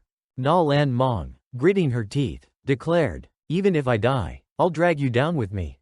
With those words, she unleashed her strength, and the phantom of a divine dragon roared behind her. The Poison Emperor was taken aback by the fact that Nap Lan Tuyat possessed the rare golden dragon bloodline. Just as Nap Lan Mong charged toward him, the Poison Emperor activated the Black Sky Poison Scripture, releasing a toxic smoke from his palm, attempting to block her approach. "Give up," he warned. "Stirring up your bloodline like that will only cause the poison to invade your organs faster. Not even the Tu family could save you then." But Nap Lan Mong gritted her teeth and continued her charge. "You think a petty poison master can poison me? The ruler of my people? You're the one who'll die." At that moment, Vu Qua suddenly appeared, shouting, "Stop!" Surprisingly, he hadn't fled out of fear but had gone to rescue Quan Tuyat. He urged everyone to stop, claiming he had something to say. Nap Lan Mong, watching him, murmured to herself, "Did Li Vu Qua abandon me to save that maid?" The Poison Emperor crossed his arms behind his back, smirking. You've already been poisoned by me. Your only fate is death. But if you have any last words, I'll listen. Vu Qua gently laid Quan Tuyet down on the ground and then spoke to the Poison Emperor. Lately, have you noticed a certain loss of vigor in your intimate life? A sense of being unable to perform as you used to? The Poison Emperor's face turned pale as he vehemently denied it. You brat, what nonsense are you spouting? Quan Ban Pham stifled a laugh upon hearing this. Vu Qua continued, it's not nonsense. I know the Medicine Emperor, and these 3 miracle pills here are proof. They'll help restore your, let's say, youthful energy, so you can perform like a dragon at night. The Poison Emperor extended his hand, picking up one of the pills, and thought, this kid wouldn't dare try any tricks. Confident in his own immunity, he swallowed the pill. In an instant, his eyes widened in astonishment as a wave of vitality surged through him, elevating him from a martial spirit to a martial king. And down below, he felt an unexpected surge of energy, as though his old companion was ready to burst forth. Quan Ban Pham ran to Vu Qua, hugging him and exclaiming, oh, my silly brother, if you'd given me that pill, I'd have leveled up already. And handling this geezer would be a breeze. Vu Qua scratched his head, unsure how to respond, as he hadn't anticipated this outcome himself. Somehow, the pills had unblocked the Poison Emperor's chi flow, instantly advancing him in cultivation. In return, the Poison Emperor tossed a few antidote pills toward them. Well done, kid, I owe you nothing. You cured my lingering ailment and even helped me level up. I'll spare your lives. Take these antidotes and go. But just as they were about to leave, Vu Qua called out, wait, agree to 2 conditions, and these 2 miracle pills will also be yours. The Poison Emperor, intrigued, turned back. What are they? First, allow Tak Hoang and your sister to be together. They genuinely love each other. The Poison Emperor gritted his teeth. Absolutely not. Vu Qua pressed. Think about it. For years, you've forced them apart. Have you considered how your sister's been living? Tak Hoang began to reflect, realizing that his sister had lived happily with Tak Hoang. But ever since he schemed to separate them, his sister's life had been anything but peaceful. Suddenly, he awakened to the truth. It wasn't Tak Hoang who made his sister's life difficult, but himself. With a sigh, Tak Hoang said, fine, that kid does care about my sister. I'll give my blessing. Quan Ban Pham, moved to tears, grabbed Tak Hoang's hand and called him brother-in-law. Tak Hoang then turned to Li Vu Qua and asked, what's the second matter? Help me eliminate the bandits of Zay Mountain and the beast that rules there. But I'll need part of the beast for myself. Li Vu Qua replied. Tak Hoang responded, you just took a dose of medicine, so you'll need to wait 6 months before you can take another. Keep that in mind. Li Vu Qua, grateful, invited Tak Hoang to stay in Naplan City, offering to cover all expenses during his stay. Tak Hoang walked ahead, giving an approving nod. You know how to show respect. After settling everything, Li Vu Qua felt a weight lifted. 3 vials of my special powder in exchange for Tak Hoang's help. This trade was well worth it. The system's voice suddenly echoed, reminding him that the protagonist's aura was shifting. Alarmed, Li Vu Qua checked Deep Queen's aura. It had been restored. Looks like I need to get to Lin Zay Mountain soon to change my bloodline. Later, everyone gathered by the river to eat and drink. Quan Tuyet watched Li Vu Qua grilling a snake and remarked, young master, you're amazing. Even the bitch land snake from Lin Zay Mountain tastes delicious when you cook it. Li Vu Qua responded, of course, my natural blend enhances the taste to perfection. Nap Lan Mong commented, lately, you seem to enjoy trading in strange and rare items. Li Vu Qua hadn't finished replying before Tak Hoang interrupted. Hey, kid, give me some of that blend. Alright, but it's quite expensive. Li Vu Qua teased, gritting his teeth. Tak Hoang took out an item, a dagger coated with a potent poison. This poison, called 3 Steps to Death, is unique to me. And there's no cure. It can only be used once. But no warrior in the world can withstand its toxicity. Satisfied, Li Vu Qua tucked the dagger away, saying, then I'll accept it. With thanks.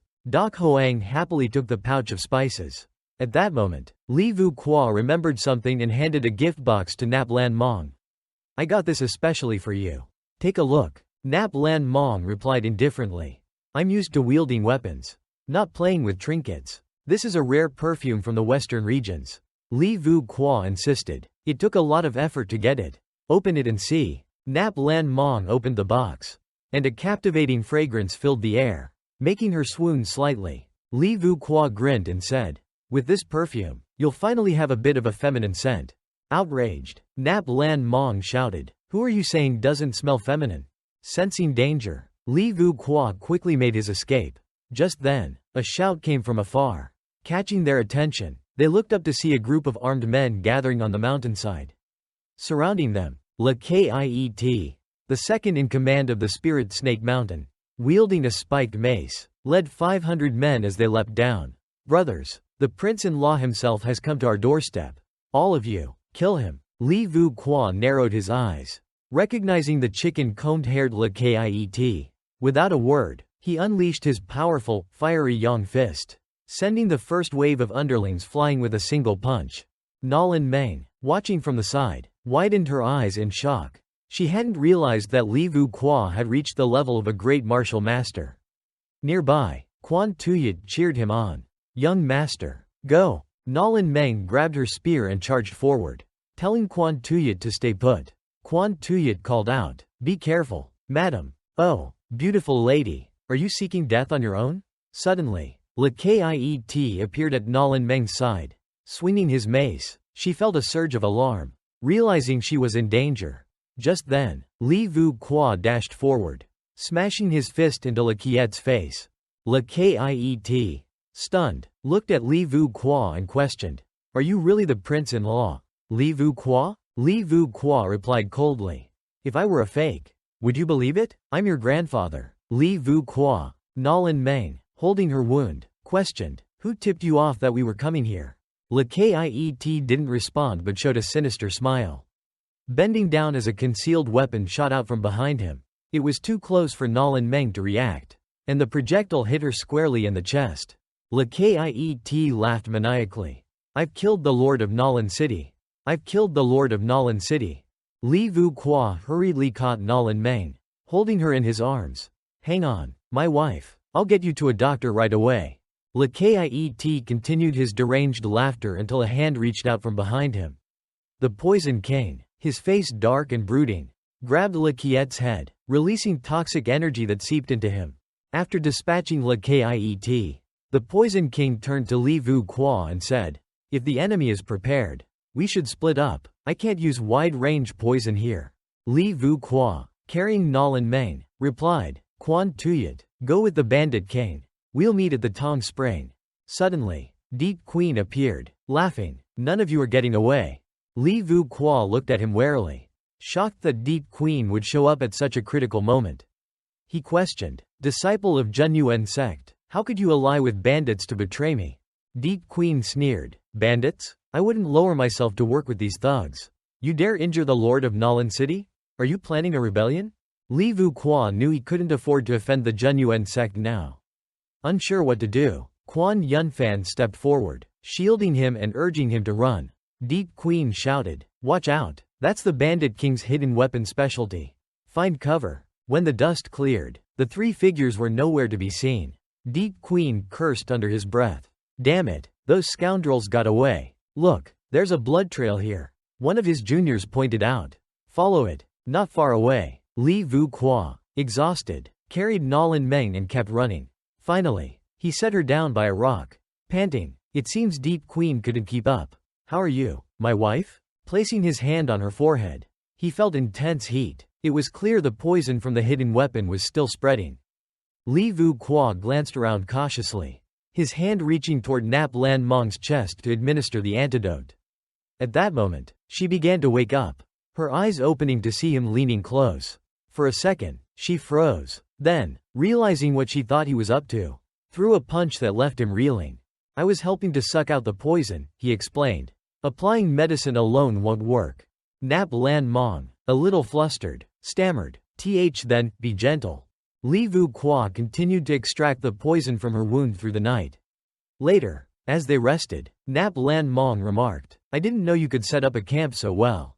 "Of course," he replied, "when I first came to Nap Lan City searching for you, I endured all kinds of hardships."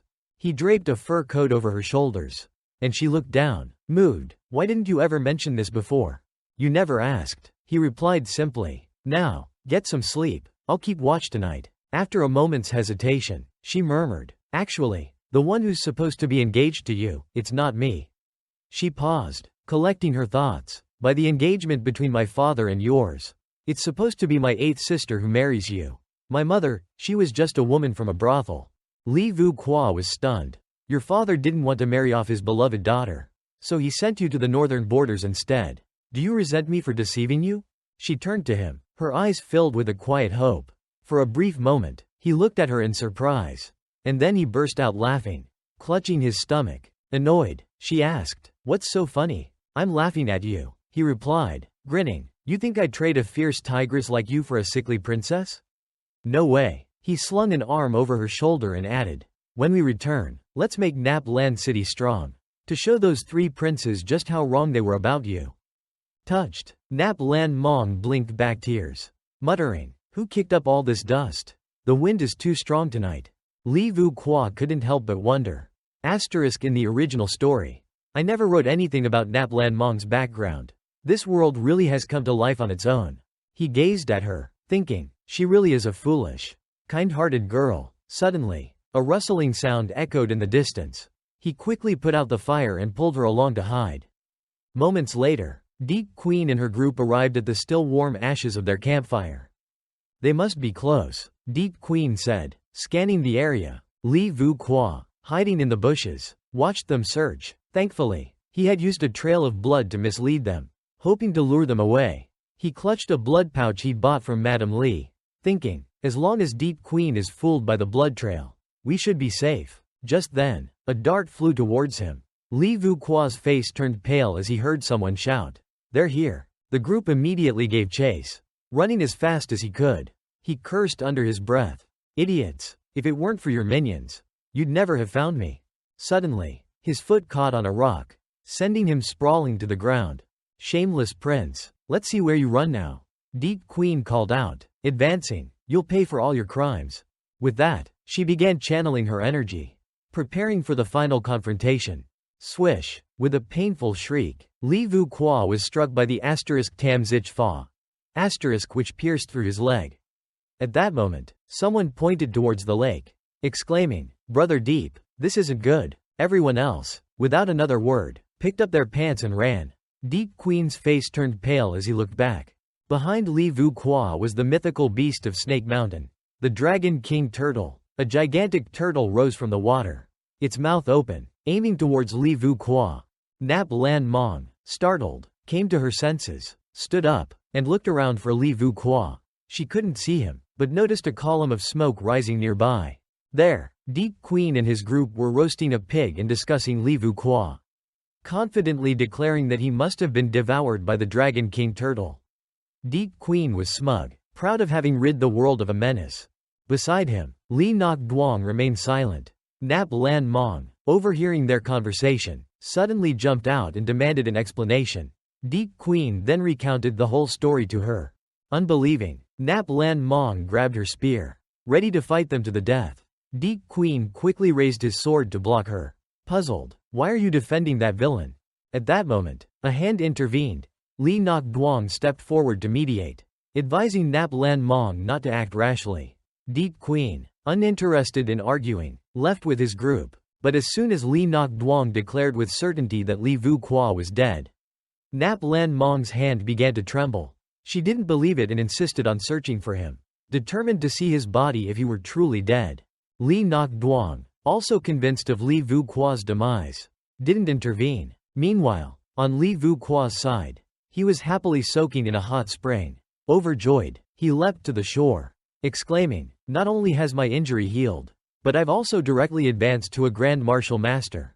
The Dragon King Turtle responded, "This spring water is a rare treasure everyone dreams of. If you hadn't fed me such a delightful treat that I haven't tasted in over 2,000 years, I wouldn't have brought you here. Don't worry, when I go out to make some money, I'll be sure to bring you plenty of dried fish." The turtle pointed to a cave nearby. There's a cave filled with the remains of many cultivators. They all claimed to have found immense riches. Go take a look, but don't think about escaping, you won't be able to. Li Vuqua laughed. With a spring as good as this, why would I want to run away? It's like finding what you've searched far and wide for right under your nose. So, This is the legendary Snake God Cave.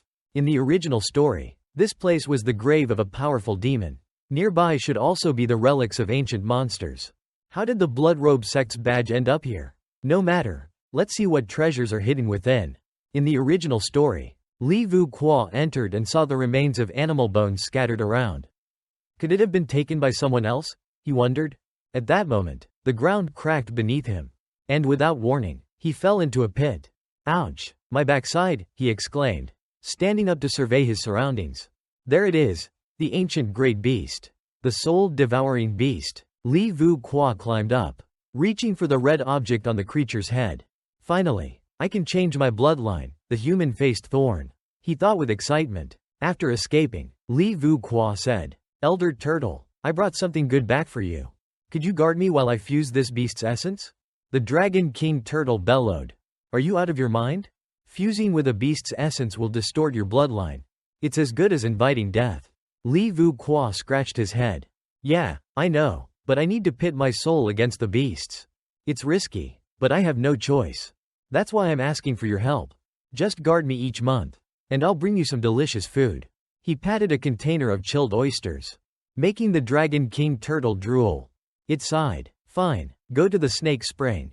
The spiritual energy there will help contain the outburst of energy. Li Vu Qua submerged himself in the snake spring and began the fusion. His face contorted as red energy seeped into his mind, and the Dragon King Turtle roared from behind him. This vile soul-devouring beast's essence is trying to devour the boy's 5 senses. Li Vu Qua gritted his teeth, struggling to endure. The beast's residual spirit is stronger than I expected.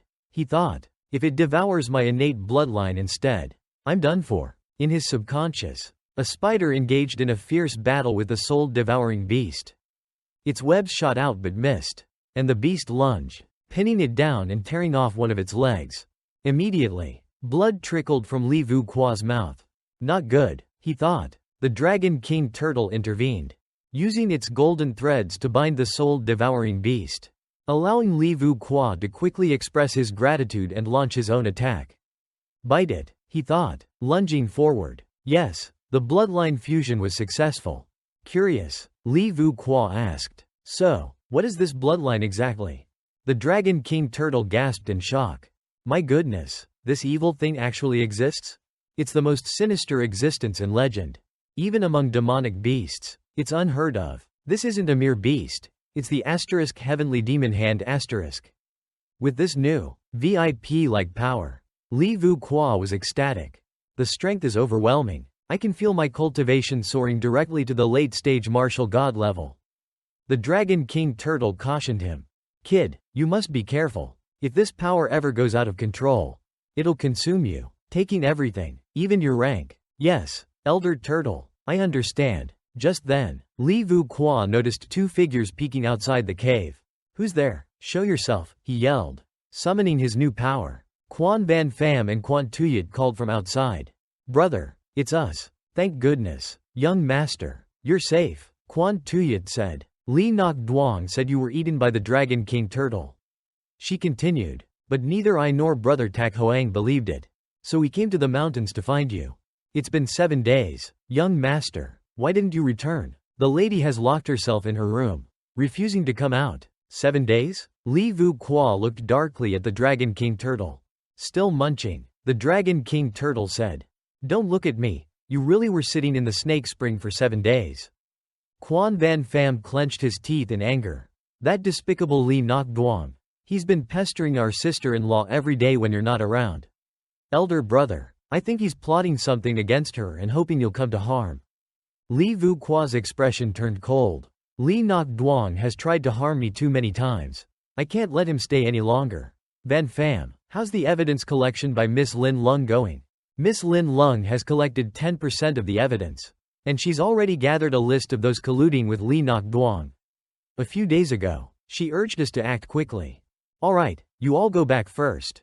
I have something even more important to attend to. The next day, Li Vu Qua hid behind a rock, watching the group in front of him. Deep Queen held a sword and asked, Tell me, where is the fire crystal? Van Kim Tran of the Chan Nguyen sect turned to Deep, asking, Junior brother, are you sure the fire crystal is here? I'm certain. Deep replied. Li Nok Duong told me the fire crystal is here. That's why I agreed to help him deal with Li Vu Qua. Hearing this, Li Vu Qua trembled with anger. So it was Li Nok Duong who leaked the information. Ma Dap Cap, the leader of Lin Zhe mountain bandits, gritted his teeth. That scoundrel Li Nok Duong. He collaborated with us but then sold us out. If you all work with someone like him, you'll end up betrayed. 2. Kill them and avenge our fallen brothers. Tai Mon Lang scoffed. You don't know your place. Activate the Chan Nguyen sword formation. Immediately, the bandits were scattered by the powerful formation. Li Vu Qua, watching from his hiding spot, marveled at the strength on display. Is this the peak power of a martial spirit? Suddenly, Deep Queen spotted him and threw a hidden weapon. Shouting, "Who's there?" Li Vu Qua stepped out, chuckling. Don't mind me, continue your fight. I was just passing by. Tai Mon Lang laughed. So, it's the esteemed son-in-law. Deep Queen gritted his teeth. That rogue prince is still alive? Kill him. We can't let such a villain go. Van Kim Tran hesitated, saying, wait, he's holding a blade from the Huyat Y sect. Has the Huyat Y sect also reached Lin Zhe mountain? He must be colluding with them, truly despicable. Deep Queen, enraged, raised his sword and charged, only to be stopped by Tai Mon Lang. Junior brother, don't be rash. Seeing that he couldn't leave easily, Li Vu Qua smirked and said, if everyone can calm down, I have something to say. Recently, I was captured by the Dragon King and taken to his lair. I discovered that he had killed a group from the Huyat Y sect, obtaining many firestones. So if Ma Dai Cat can't produce the fire crystal, it might be with the Huyat Y sect. Deep Queen spat disdainfully. What a shameless excuse. You don't even have evidence. Actually, I do. Li Vu Qua held up 2 bottles of snake spring water. I risked my life to get these and the Huyat Y sect's blade as evidence. Looks like there was a misunderstanding. Let's not fight anymore. Ma Dai Cat crossed his arms. Fine, for the sake of the son-in-law of Nap Lan Tan. I'll let it go this time. Li Vu Qua continued. However, Tai Mon, I'd like to have a private word with you. He discreetly handed Tai Mon Lang a bottle of snake spring water. No need to worry, brother Tai Mon. If there are issues regarding the fire crystal, blame it on Deep Queen. This junior disciple of yours has been causing quite a stir in your sect lately. If this continues, it could affect your standing in the sect. But since we're brothers, here, take this bottle as a token of our brotherhood. The sect master will surely appreciate it. Tai Mon Lang accepted the bottle. Grinning, my good brother, I understand. Both turned around, and Tai Mon Lang tucked the bottle away, announcing, I've investigated thoroughly. The fire crystal was indeed stolen by the Huyat Y sect. We must hurry back and inform the sect master and elders. Deep Queen, startled, called after him, wait, senior brother, these people are all criminals, we can't just let them go.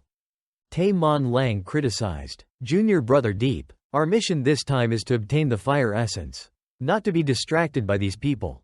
Besides, if we return empty-handed, we'll surely face consequences. Exactly. Another disciple chimed in, going ahead without a secure plan and informing the master hastily.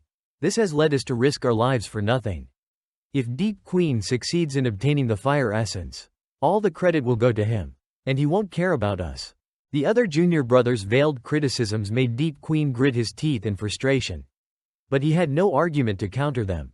Van Kim Tran, observing the situation, looked over to Li Vu Qua and asked, Lord Consort, could you spare me some snake spring? I'll trade it for spirit stones. Li Vu Qua thought, such a beautiful girl from Chan Nguyen sect, this must be Van Kim Tran. Smiling, he replied, the snake spring is quite precious.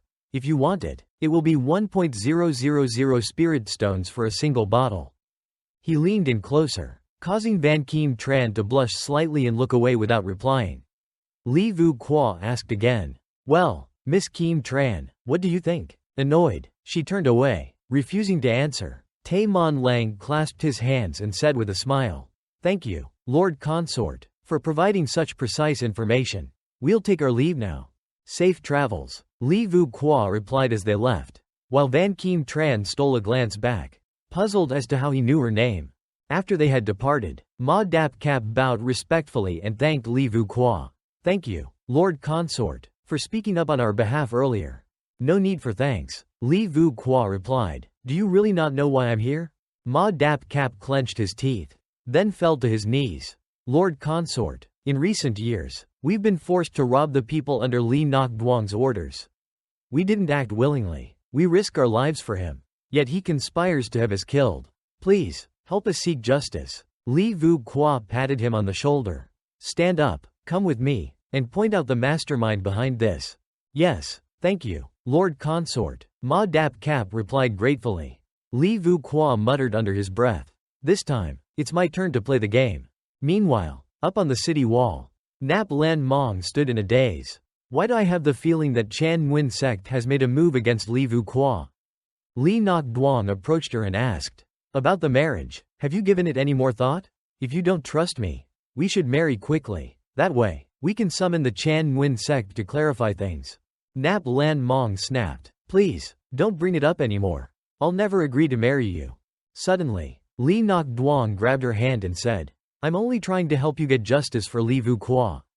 Think it over carefully. Nap Lan Mong pulled her hand back in refusal. There's no need. It would be an insult to Vu Qua. At that moment, the sound of galloping horses echoed from outside. Li Nok Duong was taken aback and shouted, Bandits? The people of Lin Zhe Mountain. Here? Nap Lan Mong, equally surprised, asked, Bandits? Why would they invade at such a critical moment? From a distance, several figures approached, and as they drew closer, Nap Lan Mong's eyes widened. She exclaimed, That's Li Vu Qua. He shouted, Honey, I'm back. Overjoyed, Nap Lan Mong called out, Vu Qua, it's really you. But Li Nok Duong waved his hand, ordering, Close the gates, fire the arrows. Nap Lan Mong's eyes blazed as she shouted, Stop, don't take action. Li Nok Duong sneered, Do you think they'll still listen to you? She glared at him. Brother, are you insane? Why are you doing this? I am insane, he retorted. Driven mad because of you. In a fit of rage, Nap Lan Mong unleashed her power, scattering the soldiers with a fierce blow, shouting, You despicable traitor, you're daydreaming if you think you can win. Li Nok Duong scoffed. Yes, a mere martial master like me isn't your match. But take a look behind me. The servants in the mansion were all bound. And as night fell, Xiaobui angrily yelled at Li Nok Duong, You'll never find peace. I've helped you so much. And yet you treat me like this? Li Nok Duong grabbed a guard's bow and aimed straight at her chest. Filthy wench, enough with the noise. Nolan Meng, furious, spat, Despicable, how did I not realize sooner that you were such a beast? If you don't want to see them die in a miserable way, then announce to everyone that I am the new son-in-law of Nolan City, he sneered. Otherwise, the next to die will be your nanny. The elderly nanny, Madame Vu, called out, My lady, don't worry about me. Nolan Meng looked over at Li Vu Qua, tears streaming from her eyes. She gritted her teeth, saying, Li Vu Qua, I can't believe you'd be foolish enough to join forces with bandits. From this day forward, we are finished. Mangacap muttered angrily. What a shame. So the princess has been deceived by that vile Li Nokdong as well. Li Vu Qua shook his head. No, I understand. She's likely being threatened. He reached into his chest and pulled out a small firework device. Lighting it, a bright burst shot into the air. And Nolan Meng looked up, murmuring, Li Vu Qua, you really are a fool? Li Nokdong sneered, laughing. Interesting. I'd love to see how that trash plans to rescue you. As he finished his words, the soldiers behind him were suddenly sliced apart by thin wires. The one who had struck was none other than Quan Yunfan, who skillfully retracted his deadly threads. Behind him stood his wife, Chao Shi, the Poison King, and several allies. Li Nokdong cursed at Li Vu Qua. I really underestimated you. I never thought there would be an ambush within the city. The Poison King stepped forward, his gaze dark and grim. I don't want to kill. But if you stand in my way, don't blame me for being ruthless. The soldiers, terrified, scrambled to flee, shouting, It's the Poison King. I don't want to die here. Chao Shi went over to untie Madame Vu, and Li Nokdong, desperate, shouted, Stop them. This is an order. Anyone who disobeys will be executed. But the two trembling soldiers nearby didn't dare to move. Sensing the opportunity, Li Vu Qua mounted his horse and rallied his men. Advance. Avenge your brothers. Suddenly, a flaming wolf blocked their path. Mata Cap cried out, The Hanbei marauders are here. And it seems you, Li Vu Qua, are also stopped, blocked by the flaming wolves. Li Vu Qua and his companions had no choice but to halt. Mangacap. Anxious. Noted. Each of these wolves has the strength of a martial master. 5 at once, this won't be easy. The bandit leader laughed. Wise of you to recognize that. Mangacap. I suggest you return to your post and stay out of this. Li Vu Qua scoffed. Don't waste words on them. They're just a bunch of wild beasts. I'll deal with them. One of the enemies sneered. Are you crazy? These are 5 martial master level flaming wolves. Li Vu Qua remained undaunted. Trong Vy. Deputy Captain, why don't you and these wolves come at me together? I'll bring your heads as offerings to my leader. The flaming wolves let out fierce howls and charge. But Li Vu Qua, unfazed, swung his sword in a wide arc, swiftly dispatching the wolves. His face grew cold as he stood amid the blood mist. Trong Vy stared in shock. You're not just a martial master? Have you already reached the level of a great martial master? Li Vu Qua looked around and taunted. Come on, don't stop. I'm not even using a weapon. You wanted this fight. As his opponent charged, tentacles emerged from the ground, wrapping around the assailant, who screamed in terror. What is this? Li Vu Qua, controlling the heavenly demon's 1,000 hands, sneered. When you see the king of hell, tell him I'm enjoying this novel world. Realizing the gravity of his situation, the man panicked, pleading, No, please don't kill me. I was wrong. But Li Vu Qua tightened his fist, the tentacles constricting until the man was torn apart. Once the job was done, he dismissed the tendrils, leaving the remaining northern bandits trembling. Prince Consort, one stammered. This was all a misunderstanding. Li Nok Duong manipulated us. Well, if you're now clear-headed, Li Vu Qua replied, you'll join me in exposing him, won't you? The bandits, seeing no other option, agreed. Yes. Let's follow the prince consort and take down Li Nok Duong. With that, they turned their forces around, joining Li Vu Qua in an assault on the city. Inside, Li Nok Duong glared at his former allies, shouting, Traitors, all of you. At that moment, Bok Lin Lung appeared, holding a ledger, and yelled, You're the real traitor, betraying Nap Lan City. We have all the evidence of your crimes now. Furious, Li Nok Duong spat. You wretch, you dare betray me? He lunged, grabbing her by the throat. Prince Consort, if you have any courage, face me one-on-one, or I'll strangle this wench. Li Vu Qua raised an eyebrow. Amused, one-on-one? Why would I agree to that when she's your woman? Enraged, Li Nok Duong growled. Fine, I'll send her to hell then. At that moment, Li Vu Qua gave a signal to Quan Ban Pham, who shot a precise dart, slicing Li Nok Duong's hand and forcing him to release Bok Lin Lung. She fell to the ground, revealing her fair legs and pristine white dress. As the remaining guards fled in fear, Li Nok Duong, Li Vu Qua taunted. Where do you think you're going? Picking up a spear, Li Nok Duong scoffed. You think a lowly fool like you can stop me? You're the reason I'm in this mess. Li Vu Qua smirked, summoning his heavenly demon's 1,000 hands once more. I gave you so many chances to change your ways. Taking bribes, breaking the law, and now harming Nap Lan Mong? Unforgivable. Tentacles wrapped around Li Nok Duong's limbs as Li Vu Qua's voice turned icy. You crossed the line when you targeted her. Just then, Bok Lin Lung rushed over, dagger in hand, and with a furious cry, plunged it into Li Nok Duong's chest. Give me back my brother, she screamed, stabbing him again. Li Nok Duong fell to the ground, lifeless. With a sigh of relief, Bok Lin Lung turned to Li Vu Qua. Thank you, Prince Consort, for avenging my brother. I don't know how to repay you. Smiling, Li Vu Qua said, No need. Now, let's retrieve the 200.000 luong he embezzled. Hearing this, Nap Lan Mong rushed over, eyes wide. 200,000 luong? Yes, he replied. That scoundrel pocketed quite a sum. With this money, we can rebuild and strengthen Nap Lan City. Meanwhile, back at the Chan Nguyen sect, a messenger bird arrived, carrying news. Van Kim Tran caught it, and as she read, Deep Queen commented behind her, Senior Sister Van, who would have thought that our senior brother would collude with that prince consort? He even gifted that snake pendant to the master. Truly shameless. Van Kim Tran pondered. Senior brother likely has his own reasons. I just don't get it. Deep Queen said, Why don't we go and ask him together? Senior sister? Maybe next time, she replied. I have something important to do right now. She pulled out her flying sword. Before leaving, she turned back and added, By the way, I heard that Li Nok Duong, the commander of Nap Land City, attempted a rebellion and was killed by Li Vuqua. Deep Queen was shocked. What? Li Vuqua, that despicable scoundrel, dared to accuse an innocent man of rebellion?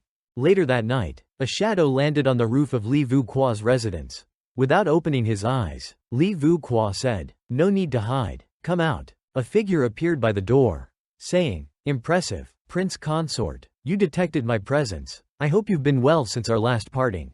Van Kim Tran, senior sister. I didn't expect you to visit in the middle of the night. What brings you here?" Van Kim Tran staggered in surprise. "How did you know it was me? As the city's most renowned bachelor, I don't need to see a woman's face to recognize her. One whiff, and I know it's you. Senior sister Van, the fragrance of your celestial herb perfume is unmistakable." Fuming, Van Kim Tran shoved him away. "You scoundrel. Am I a scoundrel? Did you come here in the middle of the night because you're lonely?" "Shut up," she snapped. "I'm here to make a deal with you. I need snake essence for my cultivation. Help me find the Dragon King turtle, and I'll reward you with plenty of spirit stones." Li Vuqua poured himself a cup of tea. "I was only able to steal a bit of snake essence by sheer luck. Asking me to take you to the Dragon King turtle is as good as asking for my life. Isn't it? Name your price. As long as it's not excessive, I'll agree." "A price? Huh? Well, I've been married to the princess for 3 years and haven't even shared a bed with her. As a man, I have certain needs that are hard to suppress. If you would." Before he could finish, Van Kim Tran drew her sword. "How dare you speak so shamelessly to me? I won't forgive you." But suddenly, her hand trembled, and she dropped her sword. Holding her head, she muttered, "Why am I feeling dizzy? My windowsill has many herbs and flowers that repel insects and unsavory people." Li Vuqua explained, "Including a flower called lovesickness bloom." "Lovesickness bloom? What are you planning to do to me at this distance?" Van Kim Tran demanded. Her face flushed. Li Vuqua, unable to resist, felt his nose begin to bleed. "It's no wonder you're hailed as the most beautiful woman in the north. If you're this beautiful, how stunning must the women of Hao Thien Kingdom be?" Without hesitation, he pulled Van Kim Tran into his arms. Guess what happens when a beautiful woman sneaks into a man's room at midnight? Struggling but weak, she stammered, "Let me go. If you don't release me, I'll scream." "Go ahead, scream a bit louder. Let everyone know that Van Kim Tran of Chan Nguyen sect snuck into a man's room in the dead of night with ill intentions." Van Kim Tran blushed furiously, unable to argue back. At that moment, Li Vuqua's hand mischievously pinched her waist. Startled, she cried, "Your hand, stop touching me like that." In truth, he was just checking if she had any hidden weapons. Surprised to find she wasn't carrying any. "Still, your body doesn't compare to my wife. Nap Lan Mong." Hearing his dismissive words, Van Kim Tran pulled away and glared at him, unsatisfied. "And how am I not as good?" In her anger, she turned sharply, and their lips accidentally touched. Li Vuqua's heart soared. Finally, after 2 lifetimes of roguishness, my first kiss. With tears welling up, Van Kim Tran cried, "I'll kill you for this." Panicked, Li Vuqua clutched his head. "I may have gone too far," he thought, quickly trying to soothe her. Clearing his throat, he said, "The effects of the lovesickness bloom won't last much longer. Here's the snake essence you needed." Van Kim Tran blinked in surprise. "You're just giving it to me?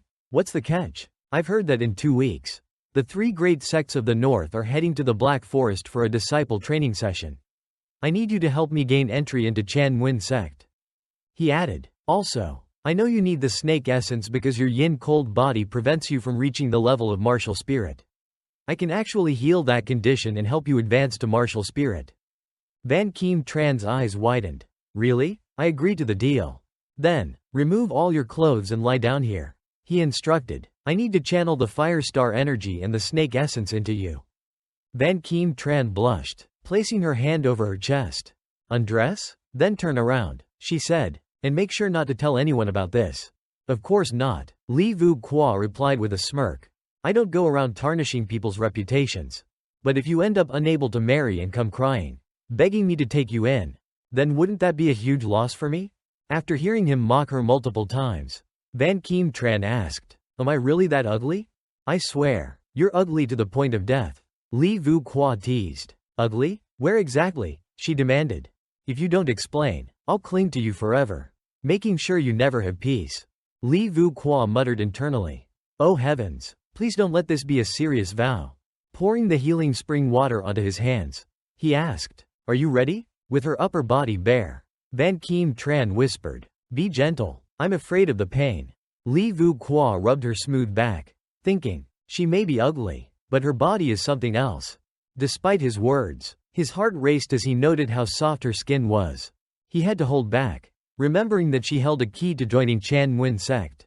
A little while later, Van Kim Tran let out a soft moan, the energy seeping into her body with intense sensation.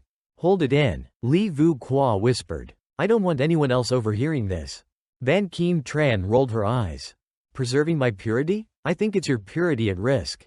Not mine. You take advantage of me and then act like the victim. She muttered to herself as she dressed. This bed reeks of that rascal Li Vu Qua.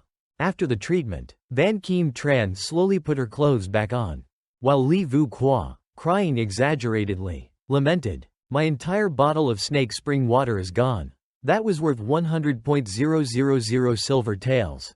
Van Kim Tran huffed. Fine, count it as my debt to you. All right? How was I supposed to know this treatment would use up so much of it? Hee. Paying me with your body would work too. He joked. Dream on, she retorted. Li Vu Qua asked. So, about the list for the Black Forest? Van Kim Tran responded. I'll get you the list tomorrow. That should settle our deal. You're already quite strong in Chan Nguyen sect. Li Vu Qua noted. So why do you care so much about advancing? Why do you ask? She replied. Just curious, he said. But if you can't say, it's all right. It's not a big secret. She admitted. If I reach the martial king level, my family will annul the engagement between me and Tai Mon Lang. Tai Mon Lang is obviously interested in Tiet Ni Ni, and I have no interest in him. But for the sake of family benefit, we're bound together. It's honestly tragic. You understand, right? She continued. After all, you and Na Lan Mong are only married in name. Li Vu Qua pondered. I remembered correctly. Van Kim Tran is a descendant of the Van family, one of the great families of the capital. He replied. Well, for me, just having the title is enough. After all, when I was at my lowest, Na Lan Mong took me in, ensuring I didn't starve on the streets. Van Kim Tran hadn't expected him to say something so genuine, and she widened her eyes. Surprised. Honestly, with your talent and cultivation, you could easily join Chan Nguyen sect. I'm sure the sect leader would treat you well. Li Vu Qua yawned and stood up. Nah, I still prefer my freedom in Na Lan City. But Miss Van, if you miss me, you could always sneak over for a late-night visit during these treatment days. Blushing, Van Kim Tran drew her sword and said, I'm not talking to you anymore.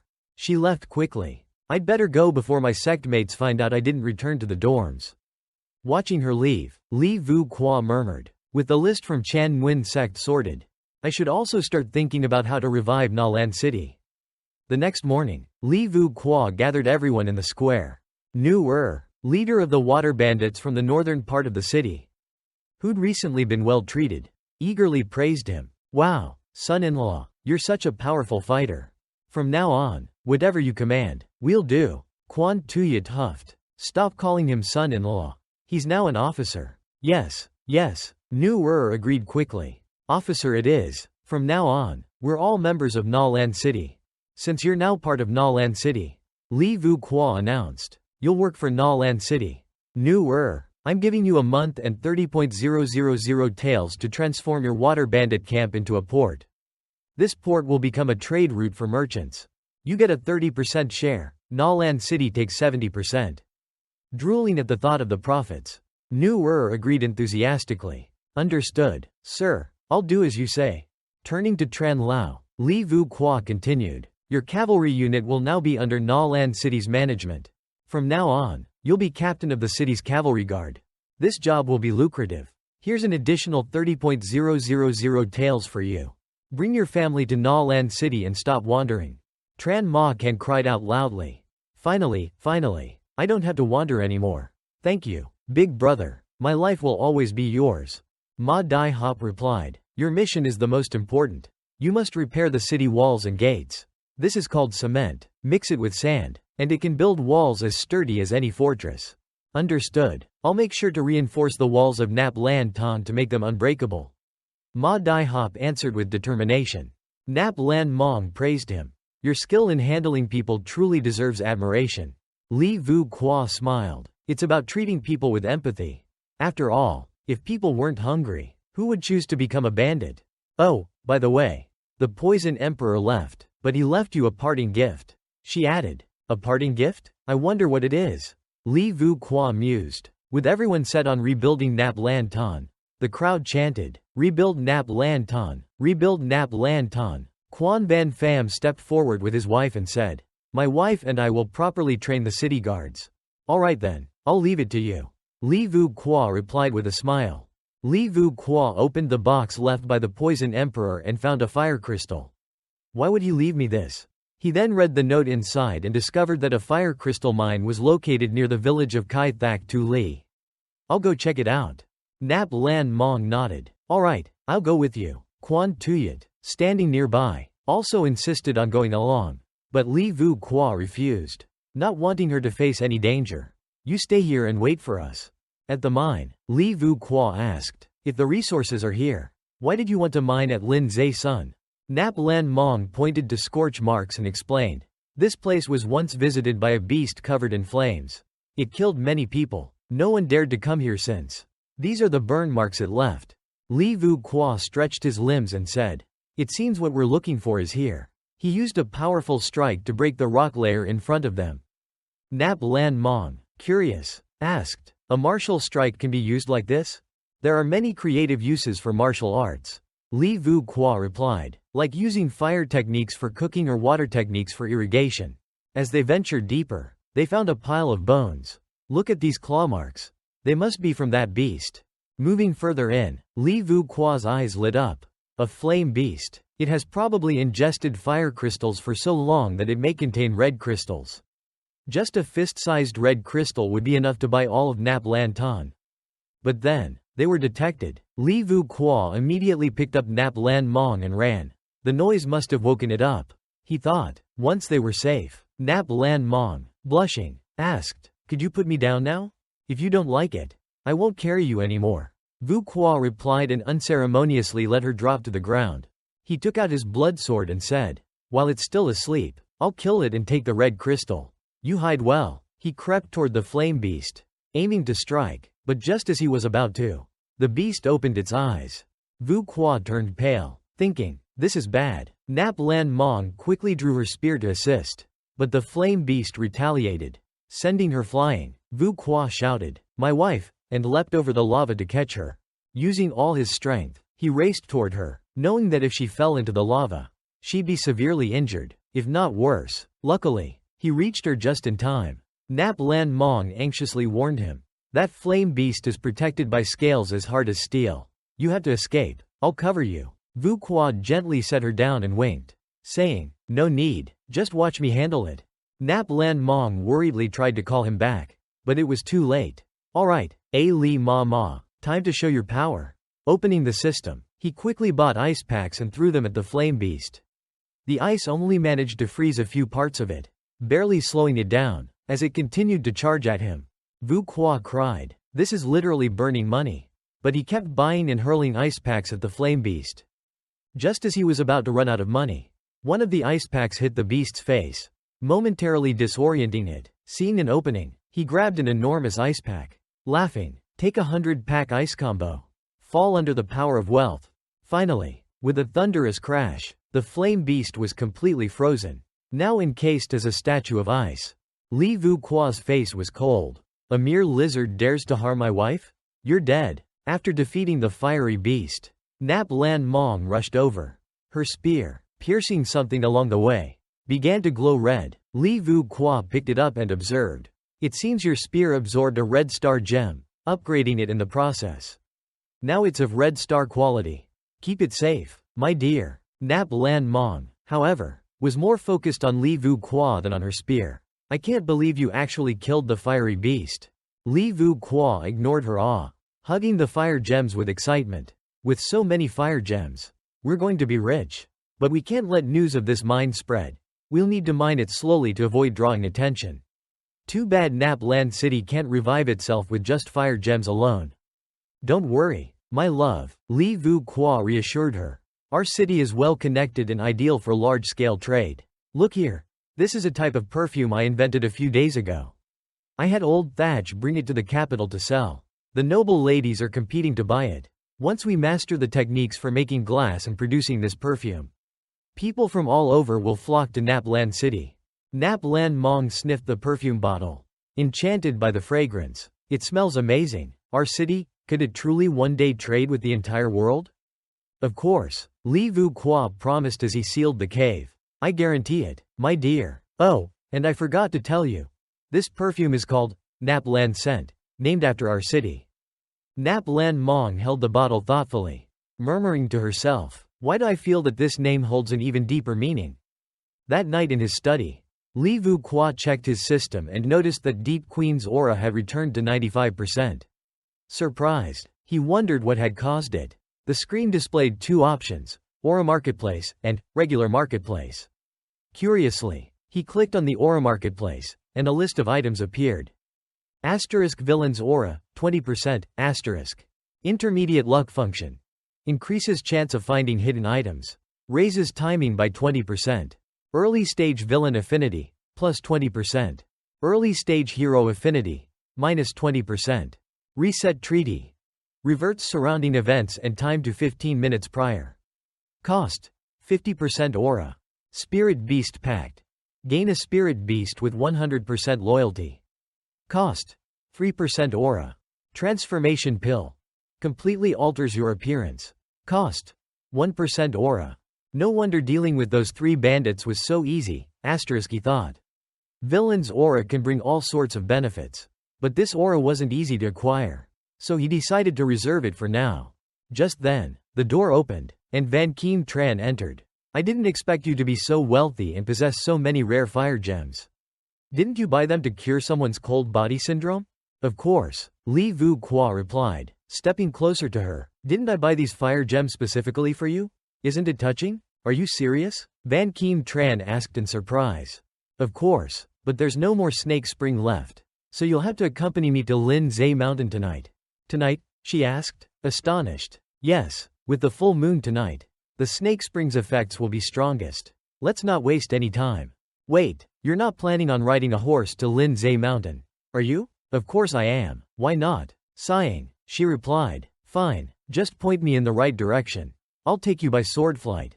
As they took to the sky, their journey was unexpectedly romantic. With the moon and stars as their backdrop, Li Vu Qua, however, held onto Van Keem Tran's waist, his face pale. Watch where your hands are, she warned, irritated, or I'll cut them off.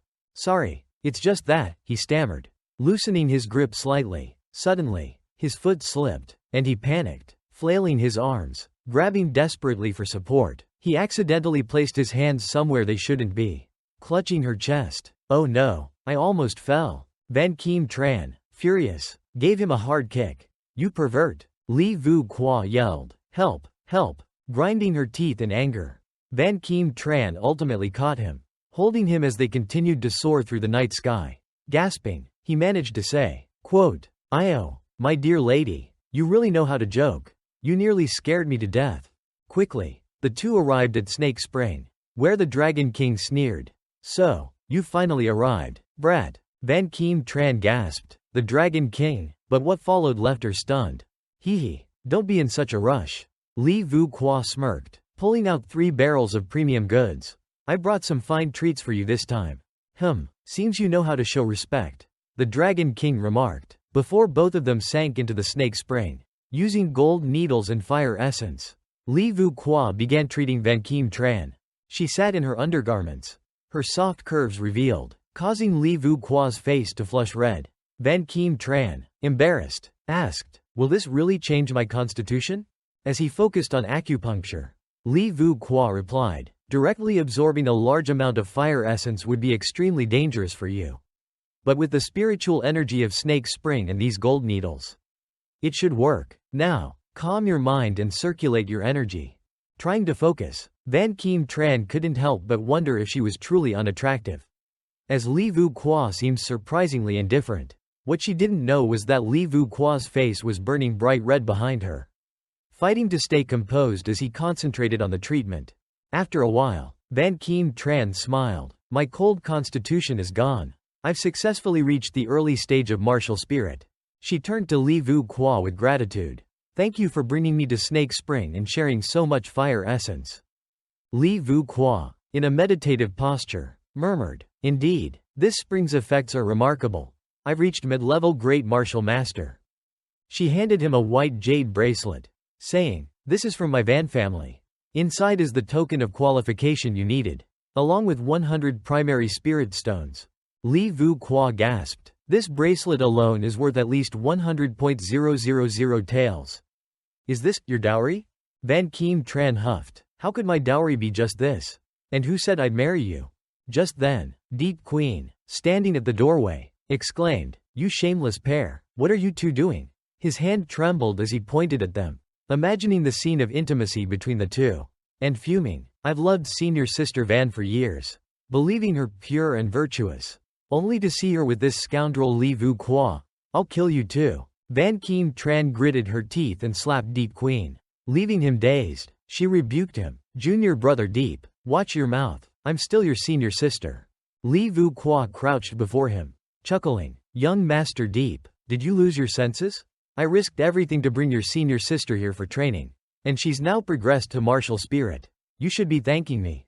Clutching his cheek, Deep Queen stammered. But why were you both dressed like that in the spring? Li Vu Qua rolled his eyes, taking Van Kim Tran's hand and pointing out the purity mark on her arm, showing she was still chaste. Flustered, Deep Queen apologized. I'm sorry, senior sister, I misunderstood. Van Kim Tran brushed it off. No harm done, you meant well. Li Vu Qua, I owe you a big favor for today. I'll repay you another time. Li Vu Qua waved his hand. No need, we're friends. He then walked off, whistling. Deep Queen, clenching his fists, cursed. This is all that Li Vu Qua's fault. Feeling defeated, he trudged away, his mind fuming with jealousy. As he exited, a thought struck him. The sword Li Vu Qua has, it belongs to the eldest son of the Blood Garment sect.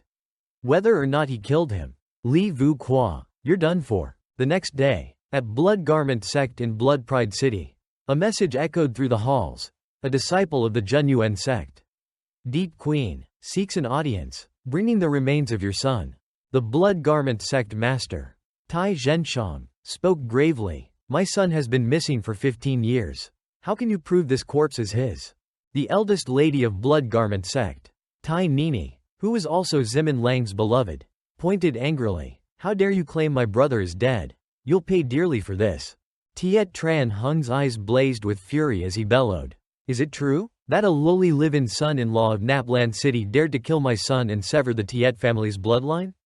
A menacing aura emanated from him, and Deep Queen, secretly pleased, thought, this is the strength of a martial king? Li Vu Qua, you're doomed. Tiet Tran Hung roared. Where is that dog? Li Vu Qua? Deep Queen immediately replied. In 2 weeks, Li Vu Qua will be representing Chan Nguyen sect at the upcoming tournament. It's the perfect chance to eliminate him. Meanwhile, at Tiet Nini's side, she wept by her brother's remains. Heartbroken, brother, I can't believe you met such a tragic end. Li Vu Qua truly is a demon. Taking advantage of her grief, Deep Queen added, Li Vu Qua has committed every imaginable crime in Naplan City. The people hate him to the core. I was close to your brother, and though I lack the strength, I swore to protect you, even at the cost of my life. Tiet Nini, too trusting, fell into his embrace, sobbing. Deep, we must avenge my brother. Deep Queen, inwardly scheming, thought, with Tiet Nini as my path to climb up, I'll reclaim everything I've lost. After a long trek back to the city, Li Vu Qua, exhausted, muttered to himself, I should have asked Van Kim Tran for a ride. Hungry too. I'll grab some lamb noodles before I continue. Seated in a small inn, he ordered 1 bowl of lamb noodles, a side of rice wine, and 2 vegetable dishes. As he waited, he placed his bloodied sword on the table.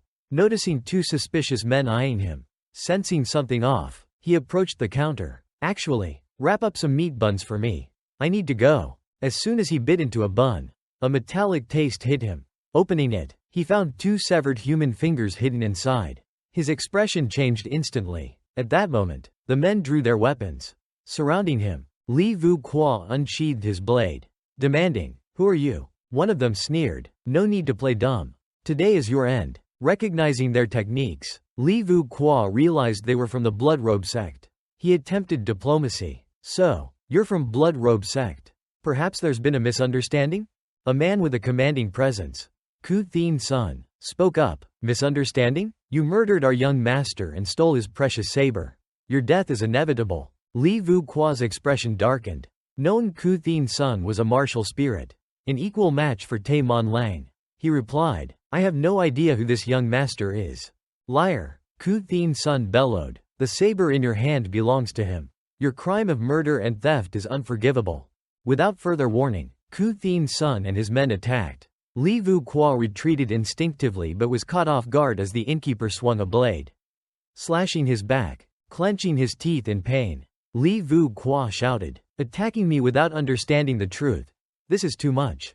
Using his blood saber techniques, he dispatched two attackers quickly, though Ku Thien Sun dodged and retaliated, shouting, stealing our sect's techniques? You'll die for this. Seeing the narrow confines worked against him, Li Vu Qua forced his way outside, hoping for more space to maneuver. The Blood Robe sect members chased him, shouting, run all you want, you're dead. Just then, Quan Van Pham, leading a patrol, spotted him. Brother, what's going on? Blood Robe sect has come looking for trouble. Li Vu Qua replied. Furious, Quan Van Pham stepped forward, growling, you dare harm my brother? None of you will leave here alive. He launched a dart, slicing through Ku Thien Sun's arm. Seeing this, Li Vu Qua unleashed his blood displacement technique, scattering several Blood Robe sect members. Panicking, Ku Thien Sun shouted, protect me, don't let him near. At that moment, Nap Lan Mong appeared, leaping down from a rooftop, her voice ringing out, who dares harm someone in Naplan City? Her sudden arrival startled the assailants. Realizing he was outmatched, Ku Thien Sun tried to flee, but Nap Lan Mong commanded, surrender your weapons if you wish to live. Resist, and you'll join him in death. Suddenly, a strange transformation began in the remaining Blood Robe sect members. Their bodies convulsed as blood mist emerged, leaving only empty skins behind. Shocked, Li Vu Qua stared at the grisly scene, realizing that Ku Thien Sun had somehow escaped, using a true form of the blood displacement technique to leave behind only his outer shell. Nap Lan Mong ignored the carnage, instead turning to Li Vu Qua with concern. Are you alright? It's just a scratch, he replied, but these were elite Blood Robe sect warriors. It seems I've become their target. Thinking quickly, he considered, could it be that someone framed me, using the remains of these Blood Robe sect warriors to implicate me in murder? At the Blood Robe sect, Ku Thien Sun knelt down and reported, Master, I thought I could avenge the young lord, but I didn't expect two martial spirit experts, the Thief King and Nap Lan Mong, to chase us down. I couldn't handle them alone. Without the blood escape technique, I'd have lost my life there. Tuyat Ni asked, we lost a chance, and now Li Vu Qua will surely be on guard. What should we do next? Deep Queen, standing nearby, suggested, I believe we could find a martial spirit expert to eliminate him during the Black Forest trial. Tiet Chan Hung laughed, excellent idea. We can even blame Li Vu Qua's death on a wild beast. Talented Deep Queen, why not become a son-in-law of the Blood Robe sect once we succeed? Blushing, Tuyat Ni plucked her father's beard. Father, what are you saying? Deep Queen hesitated. Tuyat Ni is childhood friends with senior brother Tai Mon Lang. Until we finish this, it might not be wise to commit to any engagement and create discord. Deep Queen respectfully bowed. I appreciate your kindness, but the villain still lives. Once we've eradicated Li Vu Qua and taken Naplan City, it won't be too late to consider such matters. Tiet Chan Hung thought highly of Deep Queen's apparent sincerity and reliability. Outside the hall, Tuyat Ni stopped Deep Queen and questioned, Brother Deep, did you reject the engagement because you think I'm unworthy of you? Deep Queen pulled her into his arms. Don't be silly, I truly want to marry you. But I'm still too weak right now. If only I had a powerful cultivation technique. Tuyat Ni, enchanted by him, whispered, Blood Robe sect has an ultimate technique. The Blood Demon art, reserved only for the sect leaders. I could steal it for you. When the trial begins at the Black Forest entrance, Tiet Chan Hung, the leader of Blood Robe sect, along with Tai Mon, the head of Chan Nguyen sect, and Wu, the head of the poison sect, will open a black portal. She explained, for this trial, we've released numerous demonic beasts into the Black Forest. Obtaining their beast cores will earn points.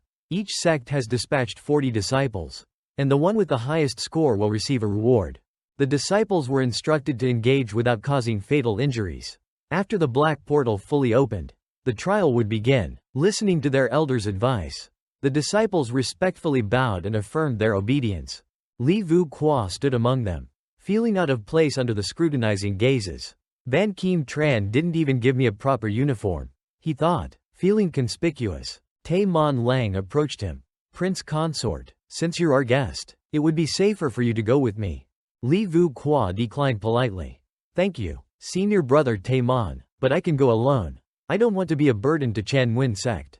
The Chan Nguyen disciples murmured among themselves. Isn't that the Prince Consort of Nap Lan City? He probably got in through connections.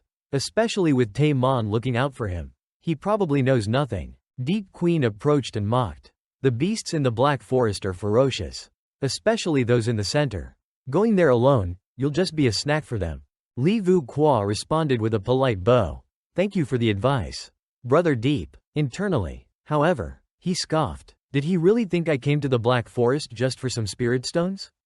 Fool. According to the storyline I wrote, a martial king expert once left his entire fortune in the depths of the Black Forest. Deep Queen laughed and walked away. He suggested to Van Kim Tran, senior sister, shall we go together? Van Kim Tran, who had been watching Li Vu Qua, replied coldly, I didn't know my righteous brother could mock others. You're strong enough now to manage alone, so we should act separately. Deep Queen, frustrated, clenched his fists. Other junior disciples approached him. Brother Deep, let's go together. Deep Queen, irritated, replied, do as you like. Nearby, Nap Lan Mong and Quan Van Pham observed the scene. Toi Lo Lang that the Blood Robe sect may try to harm Vu Qua, and no one from Chan Nguyen sect will help him. Can you enter and look after him? She asked. Quan Van Pham nodded. Rest assured, I'll keep him safe. Once this is over, I'll settle down and start a family too. Nap Lan Mong replied seriously. Don't make such casual promises. Oh, is that so? He muttered, scratching his head. Inside the trial grounds, Li Vu Qua sat by the river, grumbling, I should have had breakfast before coming here. This desolate place is both thirsty and hungry. Just then, two swords pressed against his neck. Prince Consort, we hear you have quite a few treasures on you, sneered one of the disciples. There's no point in you keeping them. Hand them over as a donation to Chan Nguyen sect. Realizing their intent, Li Vu Qua grinned. Oh, so it's a robbery, huh? Wrong place to pick a fight. Brothers. In an instant, he leapt up and kicked the two Chan Nguyen disciples squarely, knocking out their teeth. The two disciples, stunned, realized he was a grand master. Li Vu Qua glared at them coldly. Who sent you? Please don't kill me. It was Brother Deep. He said you had treasures on you. So it was Deep Queen all along. Li Vu Qua mused. It's not your fault, but you're the ones who dared to provoke a villain. At that moment, a voice nearby spoke up. Well, casually killing members of Chan Nguyen sect. Quite impressive. Li Vu Qua shouted coldly. Who's there? Ku Thien Sun replied indifferently. It's me. Ayo, Senior Ku, your arm is back in place. Huh? Li Vu Qua remarked. Don't misunderstand. Ku Thien Sun replied. I'm not here to fight. I just came to tell you a few things. Oh, interesting. Let's hear it then. Li Vu Qua replied. I investigated the body of Tuyat ManhWa. Ku Thien Sun said. I found that ManhWa actually died a year ago. And back then, you were just a lowly martial artist, there's no way you could have killed him. So I looked into it further. Deep Queen has held a grudge against you all along, only using the Blood Robe sect to his advantage. He tampered with the corpse, making it look like you were the killer, winning the trust of my master and the affection of my junior sister. I see, Li Vu Qua replied thoughtfully. So the Blood Robe sect isn't entirely full of fools. Then, and he's targeting your junior sister, your so-called childhood friend. Tay Mon Lang's sweetheart, Tiet Ni Ni? Yes, Ku Thien Sun nodded. She's the prized pearl of the entire Blood Robe sect. Now, Deep Queen has bewitched her, making her hate you to the core. The Blood Robe guards are already planning to take you down here. If I were you, I'd choose to walk away and leave while you still can. As Ku Thien Sun spoke, Li Vu Qua calmly opened a can of beer. Walk away, Huh? I'm not the type to run like a coward, he said, but thanks for the warning. Brother, how about a drink? Ku Thien's son observed him with a slight smile. You know, Li Vu Qua, you're a true hero. Not at all like Deep Queen described. With that, he accepted the 2 bottles and nodded. All right, then, I'll be off now. Watch your step on this path, until we meet again. Quan Van Pham leapt down and asked. Brother, should I take him out? No, not yet, Li Vu Qua replied. As much as I'd love to kill Deep Queen. That vile schemer. Who's allied with the Blood-Robe sect against Nalan City?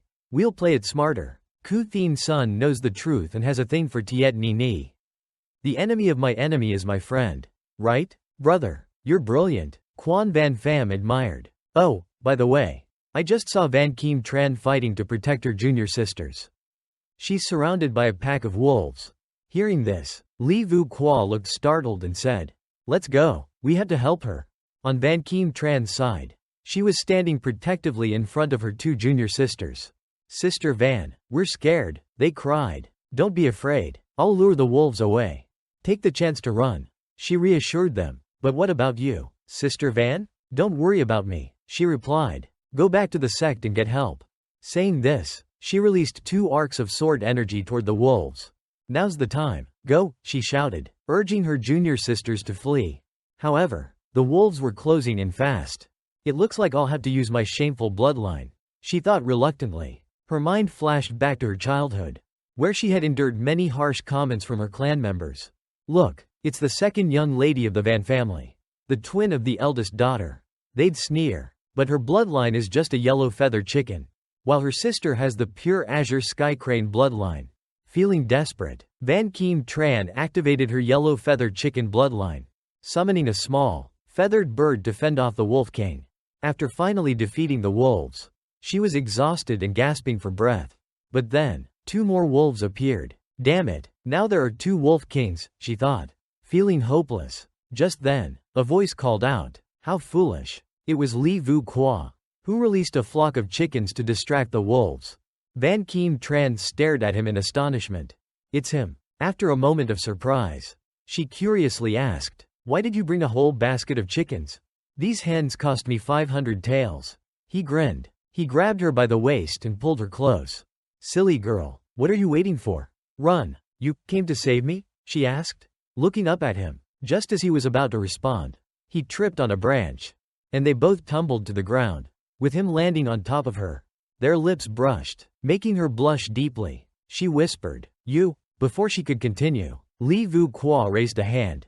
Shush, someone's nearby. They both froze, but it turned out to be just a buzzing fly. Annoyed, she punched him in the face, saying, That was for making me nervous. Ow, that was a martial spirit level punch, he complained. If you cripple me, you'll have to take responsibility.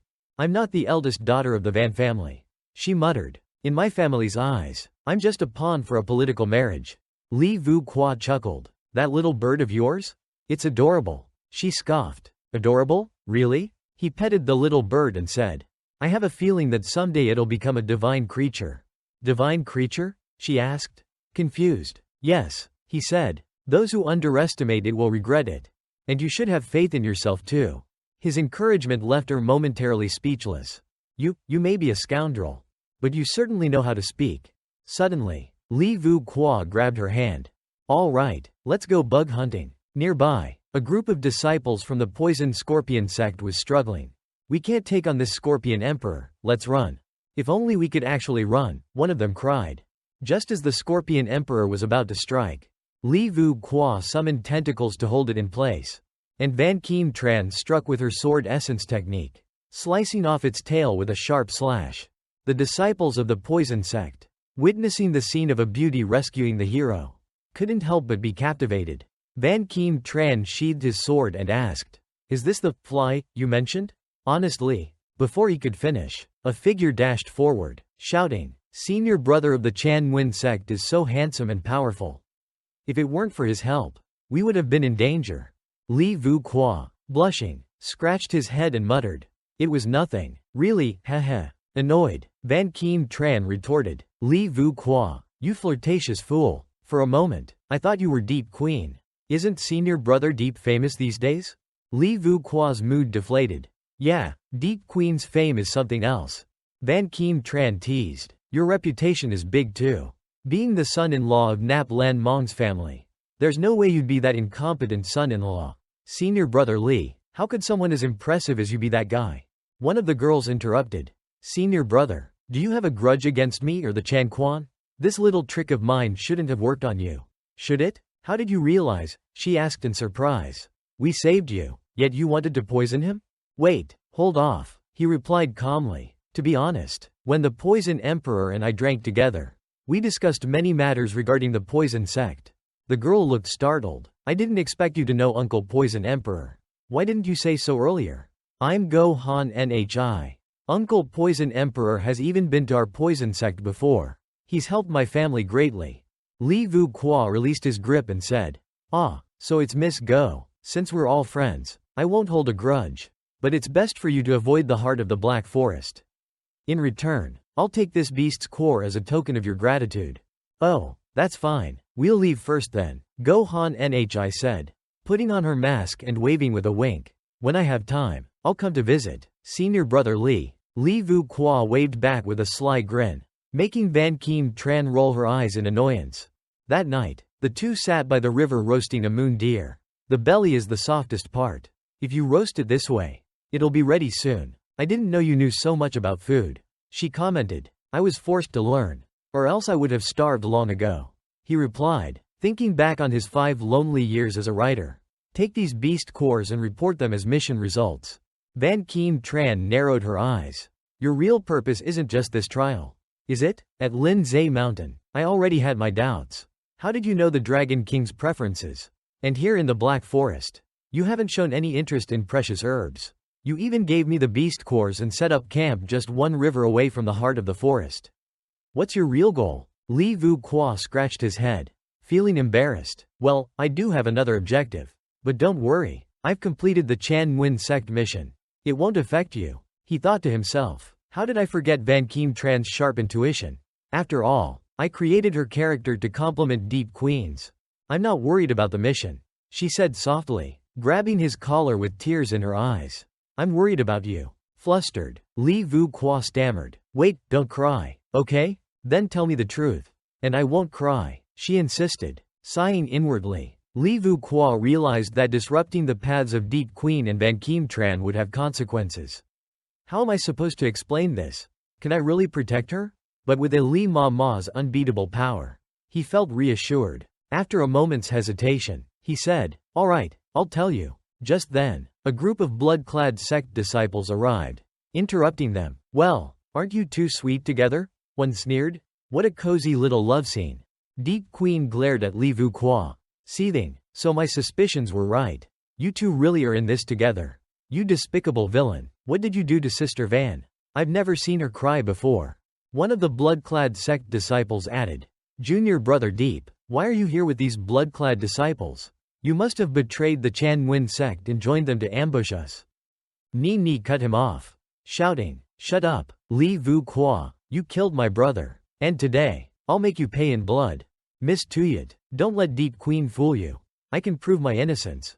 Li Vu Qua pleaded. Deep Queen clapped his hands mockingly. Innocent? You're with this traitor, and you dare speak of innocence? Luckily, when he tried to deceive Tuyat Ni for you, I was there to cut him down on the spot. Li Vu Qua clenched his fists. So, you really killed him? As the blood-clad sect's son-in-law, it's only natural to kill a traitor. Deep Queen sneered, holding up a vial. This was your gift to him, wasn't it? The evidence is right here. What do you have to say? Junior brother Deep, have you really betrayed the sect? One of the disciples asked. Betrayed? Deep Queen laughed coldly. Everything I received, I earned, and yet that Taimon Lang looked down on me. Just because I'm a commoner and a martial genius, taking away his glory, I'm not welcomed in the Chan Nguyen sect. Why should I stay? Everything I've lost, I'll reclaim step by step. Li Vu Qua thought to himself. So, even Ku Thien's son died at the blood-clad sect's hands. Am I really out of options? Just then, figures emerged from the bushes. Taimon Lang confronted him. You think I looked down on you? I treated you as my junior brother. Tell me, how many times did I and Sister Van clean up your messes? And what about you? Knowing my feelings for Tuyat Ni, you still, drawing his sword, Man Lang clenched his teeth. In broad daylight, how dare you act so close to her in the forest? He lunged at Deep Queen, who sneered, and so what if I did? You worthless scum, you're not worthy of Nini. I'll end your foolish dreams with the secret art of the Blood-Robe sect. Deep Queen unleashed the Blood Demon outer technique, blasting Man Lang across the field. He crashed into several trees before coming to a halt. Li Vu Qua and Ban Kim Tran rushed to support him.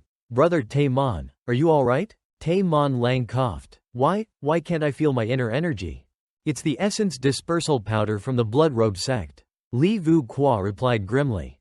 Deep Queen sneered. Indeed, the essence dispersal powder. If you try to use your inner energy now, you'll die on the spot. How does it feel to be poisoned by your own comrades?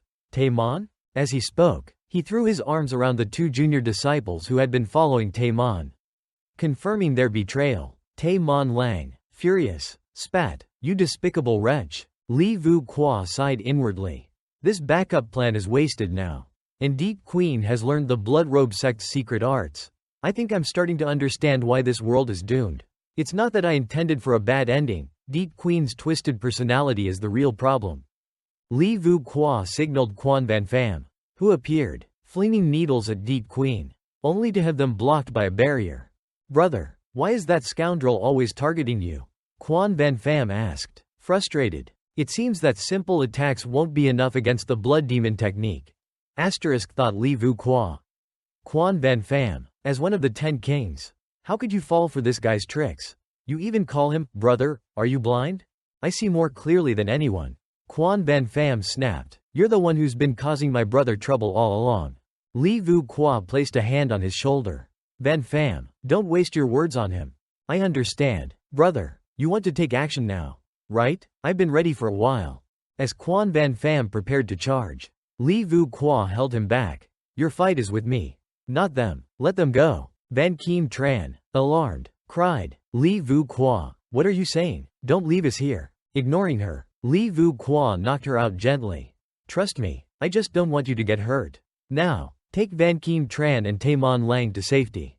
Quan Van Pham nodded, hoisting Ban Kim Tran and Man Lang onto his back. Don't worry, brother, I'll bring reinforcements for you. As they left, Deep Queen snarled, don't think you can escape. He launched a volley of arrows. But Li Vu Qua caught one midair, crushing it, summoning his 1,000-handed demon. He said coldly, if you want to get past me, you'll have to defeat this first. The air around him filled with red tendrils. And Deep Queen, along with Tuyat Ni, stared in shock. What is that monster? Tuyat Ni shrieked. It's the same creature that killed my elder brother. I have to avenge him. Deep Queen, sneering, said, such trash isn't even worth dirtying your hands. Let me handle this with my blood demon technique. He readied his fist of condensed blood, launching a fierce attack. Li Vu Qua calculated quickly. The 3 major arts of the Blood-Robe sect, the blood demon technique, blood path art, and blood escape technique, all require inner energy. My best move is to evade his attacks and drain his energy. Despite his efforts to block the attack with his tendrils, he was still forced back. Just as I wrote, Deep Queen's power is overwhelming. And I haven't reached the martial spirit level yet to gather spiritual energy. My bloodline powers are nearly exhausted. You despicable coward, only dodging and evading, now face my ultimate technique. Deep Queen shouted, unleashing his blood flame overlord fist. Afraid yet, you waste of space? You think you can resist a genius like me? Gritting his teeth, Li Vu Qua braced himself. I can't believe Deep Queen has grown this powerful so quickly. Die, you worthless scum. Deep Queen's strike connected, knocking Li Vu Qua back, causing him to cough up blood. This weakling won't be moving anytime soon. He's all yours. Ni. At that moment, as the Blood-Robe sect's disciples closed in, Li Vu Qua's eyes flashed. His 1,000-handed demon avatar reappeared, intercepting their attacks and leaving the Blood-Robe sect members stunned. What kind of power is this? Taking 3 healing pills, Li Vu Qua smirked. Time for you to pay the price for underestimating me. Tendrils burst from the ground, taking down several Blood-Robe sect members, while 2 of them entangled Deep Queen by the legs, one even striking towards him. In a desperate move, Tuyat Ni pushed a disciple in front of her to block the attack, allowing Deep Queen to escape. Deep Queen, furious, grabbed Tuyet Ni and ran. Li Vu Qua shouted after him. Damn you, don't run, realizing he had used up all his replenishment pills and was drained of energy. Li Vu Qua thought, it looks like I've completely lost this gamble. I wonder if Diem Vong will give me another chance. Outside the trial zone, the sect master of Chan Nguyen sect, Tay Mon, smugly remarked, with the 3 most promising disciples from our sect, first place is surely ours.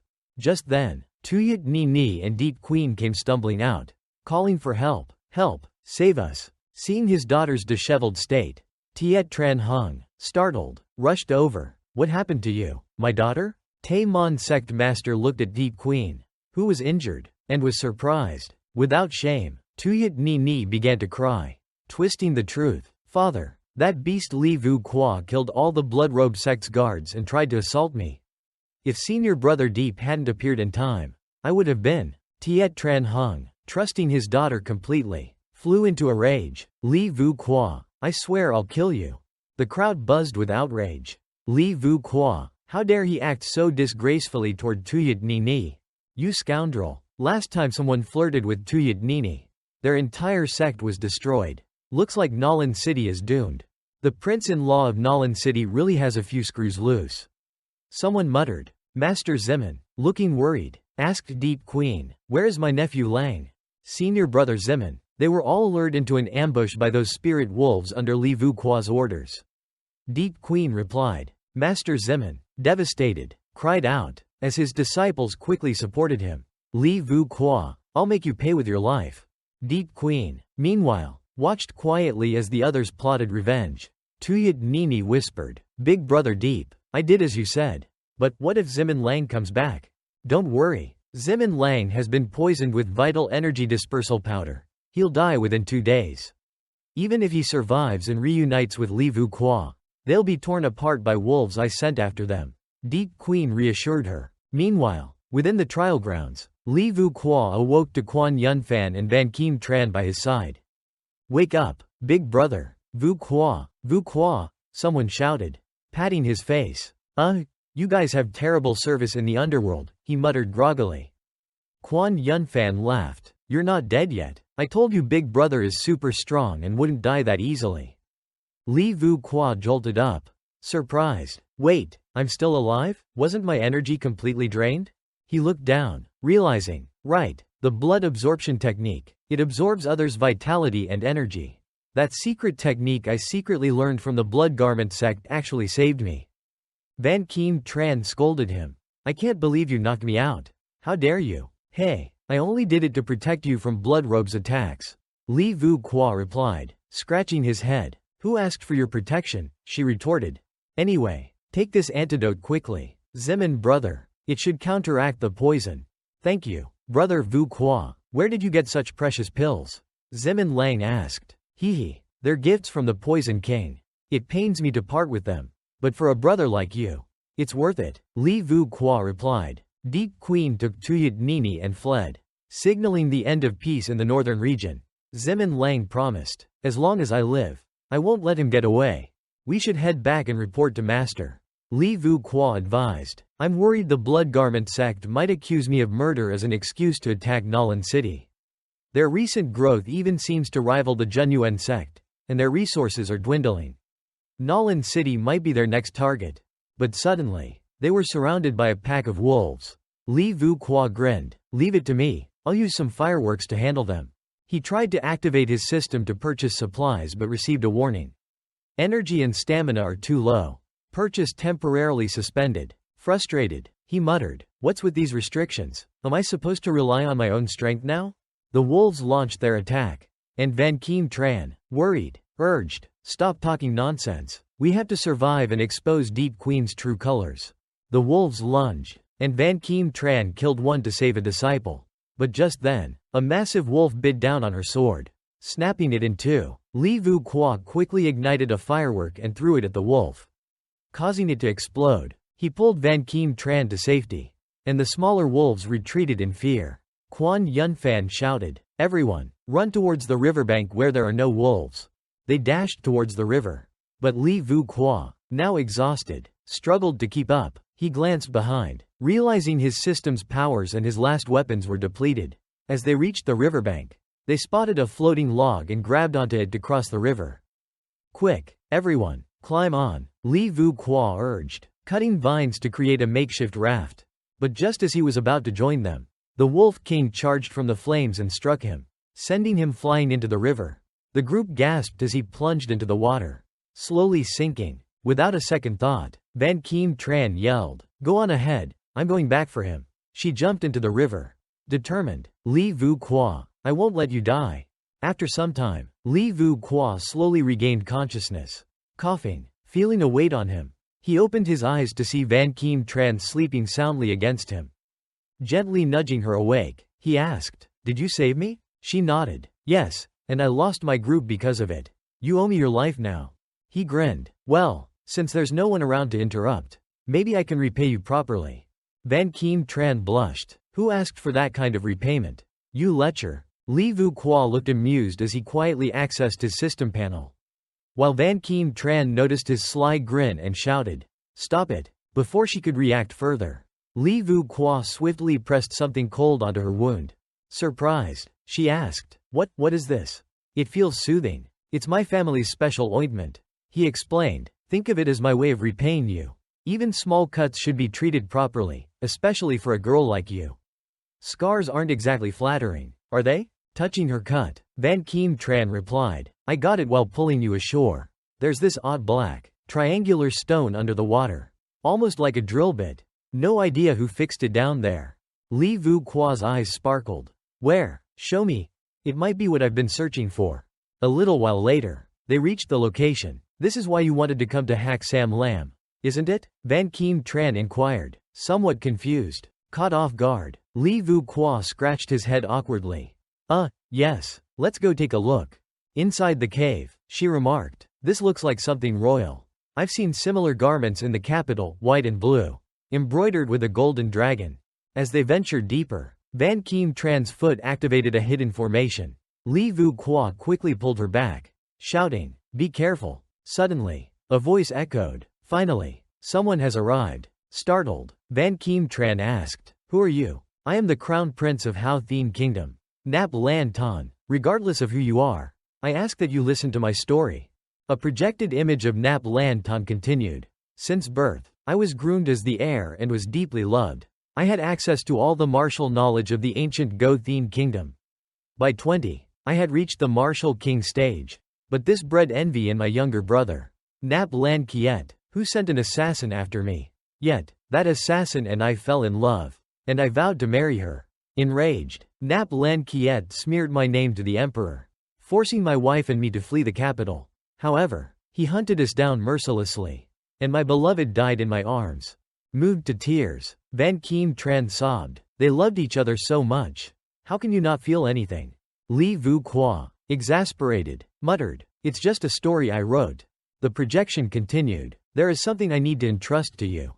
In the nearby coffin is a pair of rings. Hai Nap Bok Suyen, a national treasure with infinite storage capacity.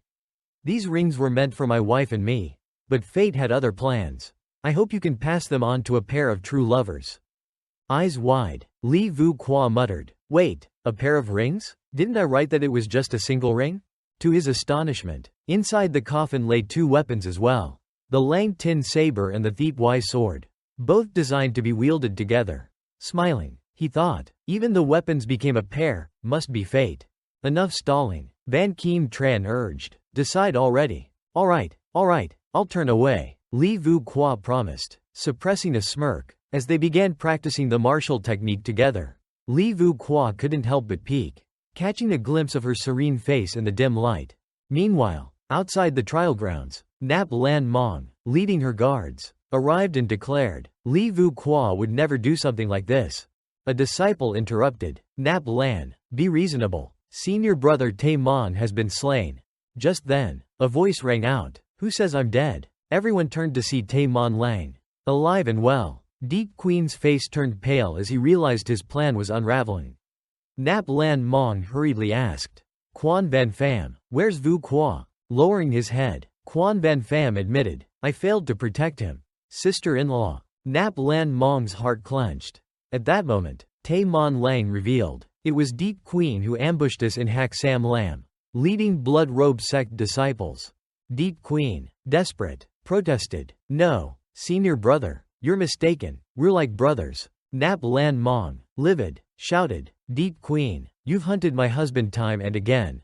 Pay for your crimes. Tiet Ni Ni, blinded by loyalty, stepped in front of Deep Queen, yelling, stop, no one touches my brother. Tiet Tran Hung, furious, stormed forward, clashing with Nap Lan Mong.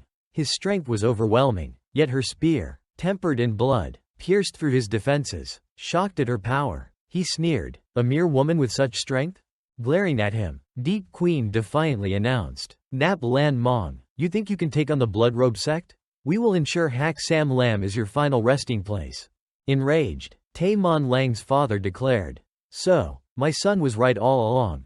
Deep Queen, you are hereby expelled from Chen Nguyen sect. Tiet Ni Ni, horrified, clutched Deep Queen's arm, refusing to let go as the world around them collapsed into chaos.